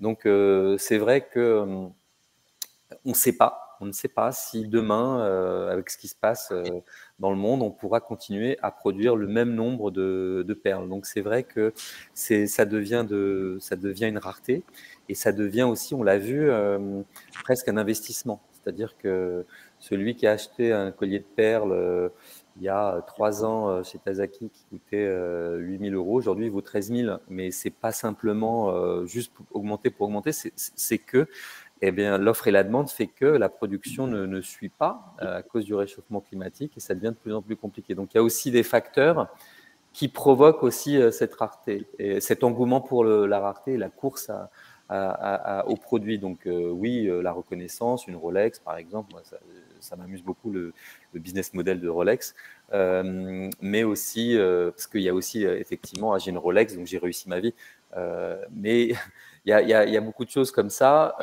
qui fait que tout à coup il va y avoir une frénésie sur un produit, mais il y a toujours une raison derrière en fait.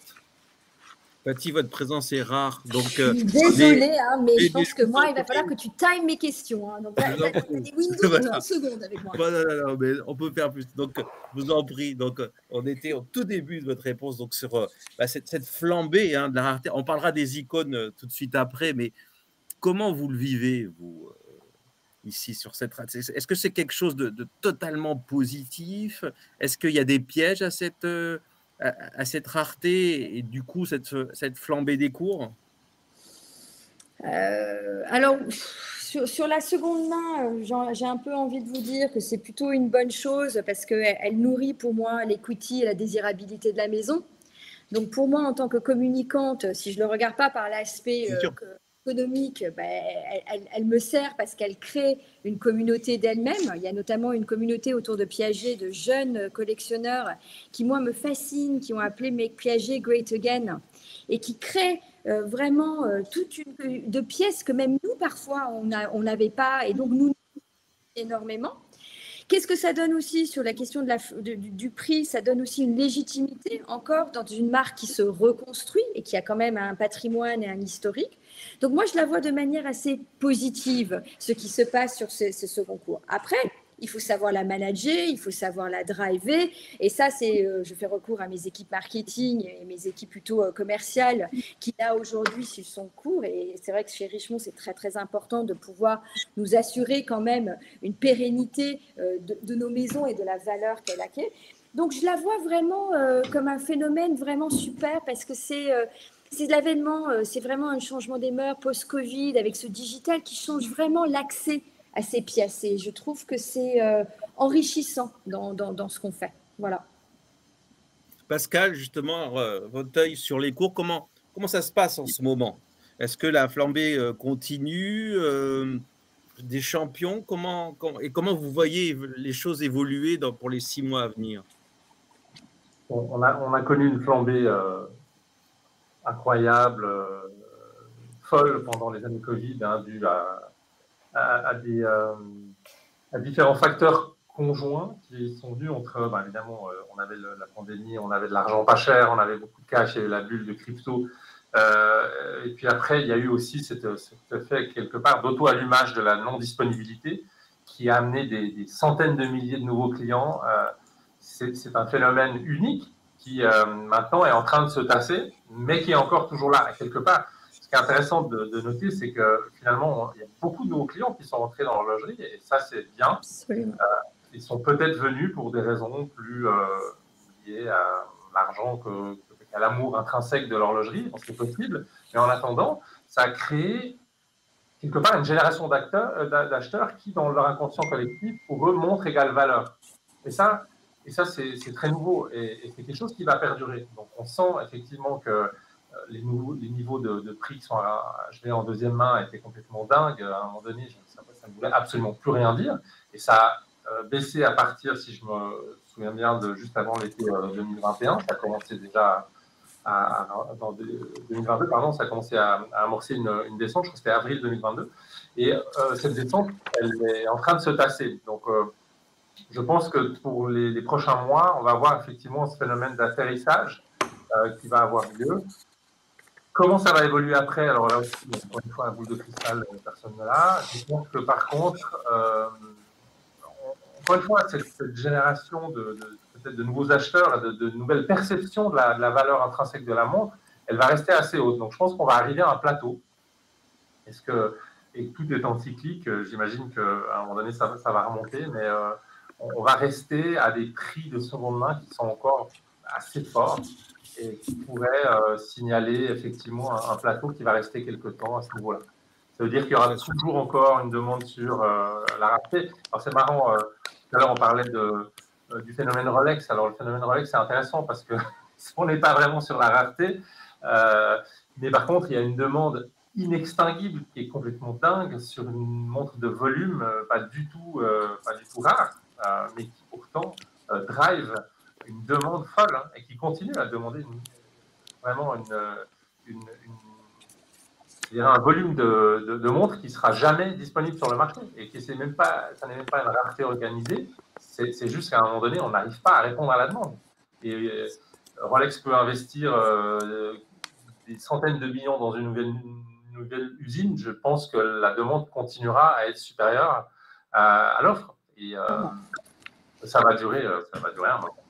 Ça me rappelle une phrase fameuse de Bruno Cucinelli, dans le luxe, le pur, c'est pas de vendre, c'est de produire et de faire. Là, on est totalement dedans. De la rareté aux icônes, il n'y a qu'un pas. Alors, c'était Rolex, il y a une guerre des icônes. Et aujourd'hui, pour une marque, ne pas avoir ses icônes, c'est extrêmement pénalisant. La guerre des icônes, je pensais à Patek, le Nautilus, la Royal Oak, Audemars Piguet, bref, on voit qu'aujourd'hui, et moi j'ai une question, vous qui avez une vision à la fois de communication et business, comment ça se gère une icône? Et quand on a une icône, comment on fait pour que, ma foi, les nouveautés existent? Comment ça se gère vraiment sur un management de marque, Fatih? Là, en plus, là, c'est le cœur de... c'est le cœur, ça va revenir. Donc, dans ce cas-là, José, vous avez des icônes. Comment ça se gère ce portefeuille? Pardon. Oui, ça va être au cas par cas en fait. Il va falloir s'adapter parce que déjà il y a aussi les tendances, il y a l'environnement. On s'aperçoit que il faut vite s'adapter finalement. Donc c'est pas, il y a pas une règle qu'on applique toujours. Et c'est intéressant d'ailleurs dans les célébrités et les KOL, on disait tout à l'heure, quelqu'un a dit c'est très important de choisir la bonne personne. Moi, je me souviens d'une réunion où j'ai cité, parce qu'on travaillait sur le Festival de Cannes de l'année dernière, et on regardait un peu les célébrités qu'on pouvait approcher, avec qui on discutait, celles qu'on souhaitait. Pourquoi? Pour l'image qu'elle représente, la relation qu'elle aurait avec la marque de façon durable. Le fait aussi que la célébrité ait envie de collaborer avec nous. Nous, c'est vrai qu'on a la chance finalement d'être une maison jeune ici en Europe, qui existe depuis 70 ans, mais en tout cas, on est vu comme une maison jeune. Donc souvent, on a les remarques des stylistes qui nous disent ah bah Tazaki, ça surprend, bah, ils ont envie de travailler avec vous en fait. Et tant pis, il s'est passé quelque chose, il y a des atomes crochus, et donc ça fonctionne. Mais je me souviens de cette remarque que j'avais faite en disant attention, faut quand même vérifier qu'un tel ou un tel n'est pas une casserole, parce que en fait aujourd'hui c'est terrible, mais vous choisissez la mauvaise personne et il y a un procès qui s'organise sur les réseaux très vite. J'extrapole, mais c'est malheureusement vrai, on le voit tous les jours. Donc en fait, il faut être très vigilant. Nous, c'est vrai qu'on aime beaucoup la fidélité. C'est vrai qu'au Japon, la loyauté, il n'y a pas de débat là-dessus. Donc si on peut aussi avoir une relation de confiance et de partage avec la célébrité, ce sera de toute façon un gage pour nous. Fatih, j'espère que je vais parole est iconique là. J'espère que je ne vais pas encore ressortir, mais je pense que pour nous, là, c'est le cas. On est dans une stratégie d'iconisation pour Possession et pour Polo.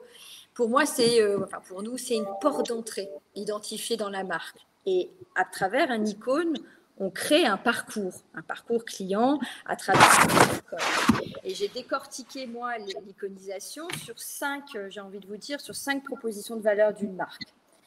Il y a une icône, elle a une esthétique qui est propre à la maison. Les icônes Tasaki, les icônes Piaget ou même chez Copain, vous avez différentes typologies esthétiques que les gens viennent chercher. On a effectivement le savoir-faire. Une icône doit avoir un certain savoir-faire. Nous, c'est le travail, si je prends le travail de l'or. Pour nous, c'est la question des mouvements, peut-être sur les montres, mais stylisé sur les mouvements. Et ensuite, il faut qu'on lui donne un sens. Quand on porte une icône d'une certaine maison, quand on choisit un Love ou un B04 ou une Possession, on prend une certaine raison de porter cette montre. Chez nous, c'est peut-être une distinction, c'est peut-être le bracelet qu'on n'a pas comme les autres. Et après, il faut la garder complètement, cette icône. Et donc, il faut qu'elle reste complètement dans l'air du temps. Et cet air du temps rejoint cette notion de sur qui la porte et comment on la porte et où est-ce qu'on la porte. Et donc, on continue à labourer ces icônes pour qu'elles ne, à un moment donné, ces icônes restent dans l'air du temps et restent in the conversation. Et c'est comme ça, à mon sens, que les icônes se labourent et contribuent à l'histoire de la marque. Merci sur ces 5 points stratégiques. Chez Copain, justement, il y a des icônes qui viennent du passé. Comment vous gérez la chose pour qu'elles reviennent sur le devant de la scène? Comment la gestion se passe? Alors, des icônes, c'est un peu peut-être exagéré, mais globalement, on a des pièces, en tout cas, qu'on a pensé voir comme une pièce qui était historique de par son ancienneté. Au final, l'icône, c'est ce qui reste dans le temps. C'est un peu l'essence même du luxe, globalement. Donc, l'idée était d'aller chercher ces pièces qu'on a faites et qu'on a produites il y a 50, 70, 80 années, voire plus, et de les remettre au goût du jour. Donc, on a vraiment dessiné cette collection en 3 formats, globalement. Vous avez des nouvelles pièces qu'on a voulu faire exister en donnant une nouvelle un peu identité de la marque. Vous avez ces pièces qu'on a été chercher et qu'on a repris vraiment telles quelles, parce qu'on estimait que c'était des pièces qui pouvaient exister aujourd'hui, que ce soit sur leur design, que ce soit sur leur fabrication, etc., ou leur histoire. Et il y a des pièces qu'on a retwistées. Donc, l'idée aujourd'hui, et au final, j'imagine pour beaucoup de maisons, c'est aussi ça. L'icône, globalement, de base, on ne la choisit pas. On a des pièces chez Copain qu'on a mises en avant, mais au final, on se rend compte que c'est peut-être d'autres pièces qui marchent mieux. Donc après, il y a toute l'histoire qu'on raconte autour de ces pièces. Mais voilà, on est sur cette première collection de Copain. Donc voilà, globalement, une icône, c'est au bout de peut-être 30, 40, 50 ans. Donc on fera peut-être un sujet à cette époque-là, mais c'est au moins, c'est dans la durée. Donc après, il y a des marques qui savent très bien le gérer et c'est une vraie gestion en interne de marque dans la marque. Pour parler d'autres, vous prenez de la Panthère de chez Cartier, c'est une pièce qu'ils n'ont pas sortie pendant 17 ans et qu'ils ont remis au goût du jour. Donc, je pense qu'il y a vraiment une gestion derrière. Et comme l'a dit tout à l'heure Pascal, il faut être hyper réactif et savoir au jour le jour, je pense, mettre en avant les bonnes pièces, savoir les arrêter, les reproduire, choisir la bonne pièce au bon moment. Il y a des pièces aujourd'hui qu'on a dessinées dans une collection il y a 1 an, qu'on a mis du temps à produire, à dessiner, etc., à trouver le bon volume. Et au final, on se dit 1 an après, en fait, c'est peut-être plus le bon moment de la sortir et on la sortira peut-être plus tard. Donc, il faut savoir être assez réactif. Sylvain, une question, du coup, quand vous avez des clients qui ont des icônes, justement, quand vous pratiquez l'essayage virtuel sur ces icônes, j'imagine que la tension est redoutable et que l'erreur n'existe pas. Comment ça se traite, justement? Comment Perfect traite l'icône dans ce côté précieux où on ne peut pas décevoir? Il ne faut pas tuer l'icône. Oui, alors je ne vous cache pas qu'on délègue la responsabilité de la mise du partage public à la maison elle-même. Hein. Donc, en fait, on travaille, ça prend du temps. Et au bout d'un moment, on atteint le résultat souhaité. Hein. Donc, je sais pas, sur des montres, la première édition originale qui fait l'objet d'une campagne en ce moment, a nécessité énormément de travail pour arriver à distinguer le rendu et la texture du cuir par rapport à l'or, la réflexion et la réfraction de la lumière dans le cadran. Tout ça, c'est du travail. C'est ce que j'appelle aussi du crafting digital. Hein. On fait un peu le même métier que les petites ouvrières qui vont faire de la couture derrière, mais nous, c'est en digital. Et quand le patron est content, c'est lui qui donne le logo et qui permet d'aller sur le marché. Justement, vous parlez de digital. Aujourd'hui, on parle pour Lux d'une excellence omnicanale. On est dans un client no channel.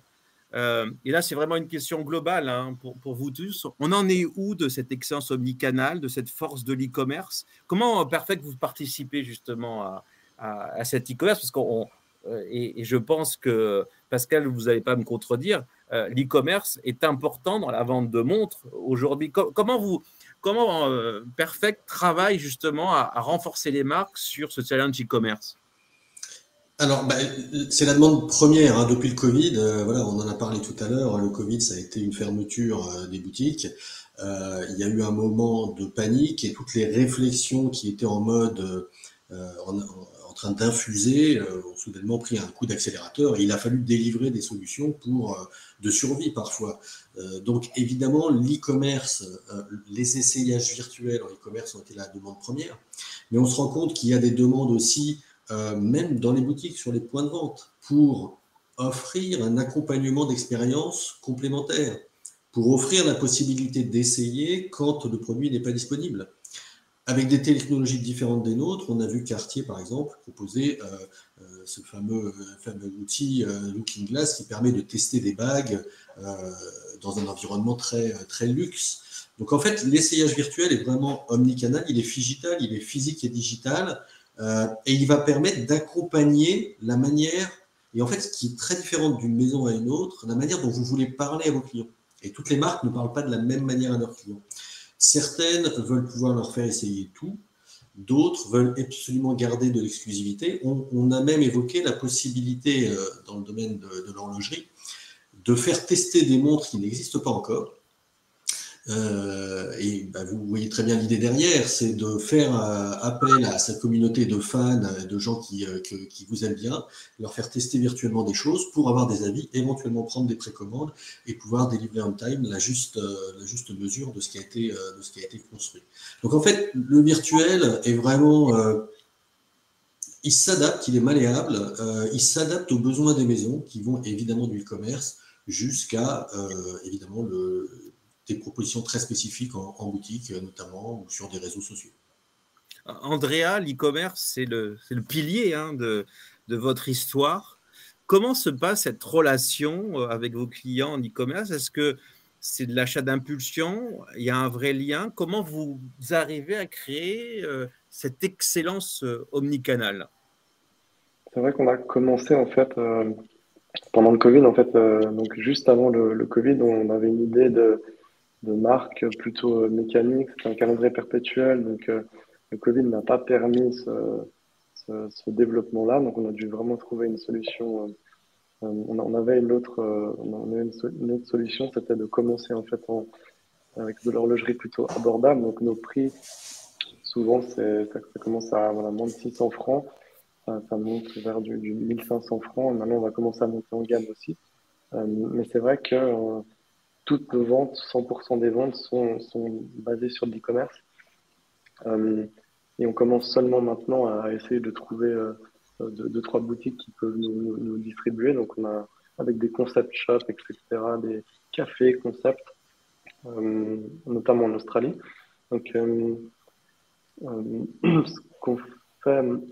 a commencé par de la précommande parce que c'est ce qui nous permet en fait, on n'a pas eu d'autre choix, on n'avait pas de budget pour produire en fait le nombre de volumes en fait nécessaires à la production. Donc on a commencé avec des précommandes et ce qu'on fait c'est que voilà, on offre 10 jours de précommande sur le site par exemple et ces 10 jours-là vont permettre à n'importe qui de pouvoir commander une montre ou deux, mais pas plus. On bloque quand même le nombre de commandes parce qu'on voit qu'il y a des robots aussi qui font des commandes automatiques. Souvent on a eu ce souci-là il n'y a pas longtemps.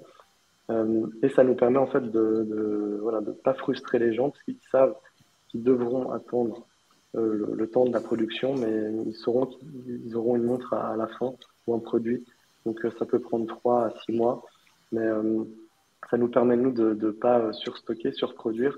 Ça permet d'avoir en fait de savoir en fait prendre la température sur une future collection permanente, par exemple.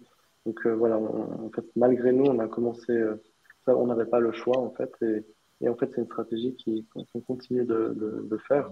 Ça permet, c'est très intéressant parce que si au bout de 10 jours, voilà, la personne n'a pas pu commander sa montre, bah, on va dire, voilà, la production s'arrête.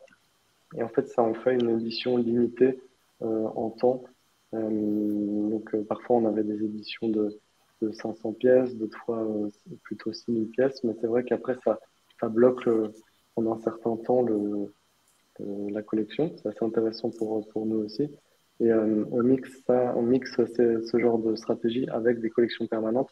Maintenant, on peut se permettre de produire un peu en amont et d'avoir un catalogue en fait durant toute l'année de disponible, suivant les stocks. Voilà. Pascal Sylvain, il y a une innovation tech très forte dans ces univers, dans vos univers. Je pense au Web3, des questions qui sont venues du public encore très nombreux aujourd'hui par rapport à la blockchain, par rapport au NFT. On voit que la notion de passeport produit est quelque chose qui avance très très fort et qui n'a pas une utilisation anecdotique. C'est pas pour faire joli, il y a une réalité. On a vu des maisons utiliser ces NFT pour faire des plateformes de seconde main, pour avoir le marché de la seconde main. Là, c'est une question ouverte à tous. Web3, c'est quelque chose qui vous parle ou que vous trouvez encore loin de vos clients? Là, la question est ouverte. Bon, je commençais par Pascal. Forcément, en termes d'observateur, vous devez voir. Enfin, voilà, ça bouge beaucoup, en tout cas, et ça continue. Je veux dire, c'est un des rares secteurs à y croire encore, j'ai l'impression. Là aussi, il y a eu une grosse fièvre sur le Web3 et sur la tech. On parle, nous, d'un produit éminemment déconnecté à la base. Mais en fait, c'est ça qui est intéressant, c'est qu'à travers la possibilité je pense qu'il y a un gros besoin aujourd'hui, plus que jamais, surtout avec la contrefaçon et surtout avec cette deuxième main qui se développe de manière exponentielle, d'avoir une notion d'authenticité du produit et de traçabilité.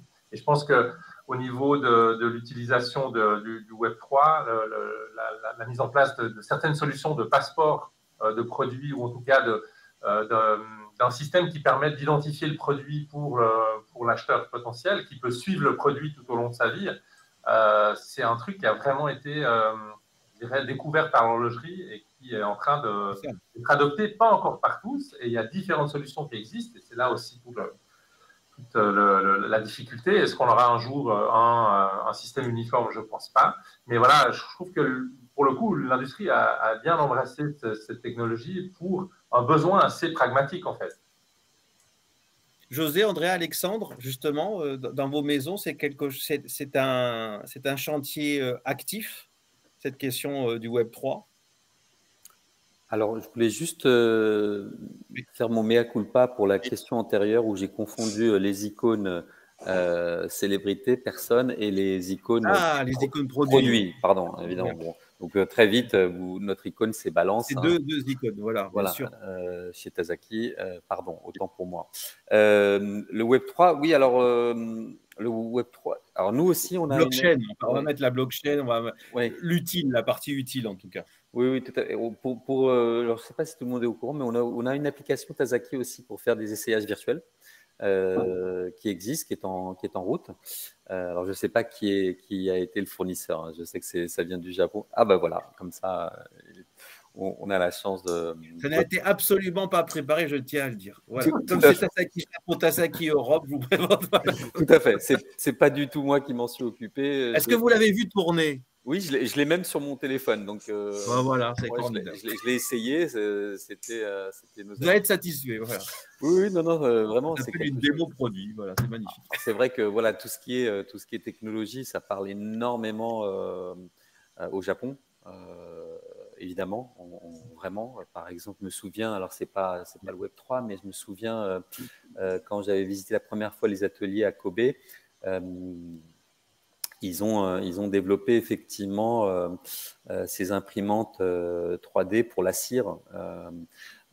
Toutes nos pièces de joaillerie sont fabriquées à l'ancienne, c'est-à-dire avec un moule de cire pour les pièces entre guillemets normales. Et pour les pièces de haute joaillerie, c'est des moules en une espèce de résine, si vous voulez. Et donc ils travaillent ça sur informatique et c'est parfait, mais plus qu'au micron. C'est incroyable. Et c'est lancé la nuit et le matin, le moule est prêt. Donc oui, nous, ça nous parle. Alors, en revanche, les NFT, moi, c'est quelque chose qui me dépasse. Et je sais pas comment un jour ce sera exploité. C'est vrai que vous disiez, est-ce qu'on arrivera à un modèle unique? Ça va être compliqué, mais par exemple pour les NFT, moi j'ai beaucoup de mal avec ça. En tout cas, je ne sais pas si ça va devenir un moyen de paiement. Est-ce que ça va devenir un moyen aussi du commerce? En tout cas pour la joaillerie, pour moi c'est un grand flou. En tout cas. Alexandre, oui. Non, vas-y Sylvain. Non, je voulais rebondir là-dessus parce que il y a des questions effrayantes qui arrivent dans la foulée des sujets, enfin effrayantes. Il faut faire face au présent et au futur. Mais effectivement, avec ce boom des NFT il y a 2 ans, on avait fait face à des demandes très très exotiques. Et il faut voir que parmi les demandes qu'on a, il faut comprendre que les générations actuelles achètent des produits virtuels. Par exemple, quand ils jouent à des jeux, ils achètent des vêtements pour leurs joueurs. Hein. Peut-être vous êtes joueur vous-même, donc peut-être vous avez déjà fait ça. Et donc, il faut savoir que les jeunes achètent des choses virtuelles et que la seule solution pour valoriser quelque chose de virtuel qui peut être copié à l'infini, c'est effectivement le NFT. Donc, ça pose aussi la question de qu'est-ce qui va se passer. Et dans le cas de Tazaki, vous avez des produits qui sont virtualisés, effectivement, des produits réels. Eh bien, on n'est pas à l'abri que les générations à venir aient envie d'acheter les produits virtuels ou d'avoir un produit virtuel sous NFT en même temps qu'ils achètent un produit réel, d'avoir une copie digitale qui peuvent montrer. Là, on est en visioconférence, on pourrait tout à fait porter des lunettes virtuelles de marque, des montres et des bijoux de marque, mais repérables comme étant des vrais. Donc, il me faut une NFT pour ça. Et donc, en fait, bon, il y a des choses affreuses derrière, hein, c'est la consommation d'énergie, enfin, il y a plein de sujets derrière, mais on n'est pas à l'abri que les générations qui viennent embrassent cette manière de consommer du luxe, co-consommer du luxe, du réel, du NFT, du virtuel, protégé par des NFT. Andrea, du coup, Alexandre, ces stratégies, est-ce que les NFT a une place dans vos stratégies aujourd'hui, la blockchain? Non, pas vraiment. J'ai pas eu vraiment le temps de m'y pencher. C'est vrai que c'est pas mal enchaîné. On m'a proposé des passeports, des certificats d'authenticité sur la blockchain. C'est ça. Par une société suisse d'ailleurs, mais j'ai pas vraiment. Non, on a un peu laissé tomber pour l'instant. Peut-être dans le futur, je vais me pencher. Mais voilà. Très bien. Bon, ça sera le mot de la fin. En tout cas, je vous remercie. On a fait vraiment un voyage dans cet âge d'or, horlogerie, joaillerie. Je sais qu'il y a une question sur le sustainable, mais le prochain grand webinaire que nous faisons se fera le 10 octobre, qui sera un spécial sustainable, un spécial caring. Nous aurons nos amis de Boucheron. On parlera plus parce qu'on ne va pas parler du sustainable en 30 secondes. Le sujet est bien trop important pour l'évacuer ici. En tout cas, je tenais vraiment à vous remercier. Merci Alexandre Benamou, Maison Copain, directeur. José de Lovera, directeur général Europe. Andrea Furlan-Marie, co-founder, lead designer. Pascal Ravesou. Si on perd notre animateur. Non, je suis revenu là. Alors ça, c'était pas, je vais vous dire, ce n'était pas c'était moi qui, parce que c'est sur la colonne de droite et je me suis auto-expulsé. Donc la plateforme marche super bien ici. Donc Andrea Furlan-Marie, co-founder. Je remercie bien sûr Fatih Lalé, Piaget International Communication and Image Directeur, Pascal Ravesou, Fondation de la Haute Horlogerie, vice-président, Sylvain Merci beaucoup. Merci Perfect Corp de nous suivre. Et on se rappelle qu'il y a une date importante pour creuser. Je vous laisse. Jeudi prochain, jeudi matin, oui, on a un beau webinaire avec quelques spécialistes et clients qui viennent témoigner donc, dans l'horlogerie joaillerie, mais aussi sur des expériences virtuelles. Voilà. Si ça vous intéresse, vous êtes les bienvenus. Donc, mes amis, là, vous avez le 21, il m'était hyper stratégique. On commence par le pur digital et on passe sur le journal du luxe, intelligence, un beau programme. Merci aux communautés. Vous étiez plus de 1200 inscrits. Merci. Le webinaire est toujours aussi puissant. Merci vraiment d'avoir sorti la moelle stratégique lors de ces échanges. Je vous souhaite une excellente soirée et je vous dis à très bientôt. Et vive le journal du luxe, vive le hard luxury, la joaillerie, l'horlogerie, les essayages virtuels. Bref, une excellente soirée et un bon match pour l'équipe de France. Merci et bonsoir. Merci à tous. Merci à tous. Bonne soirée. Merci, au revoir. Au revoir.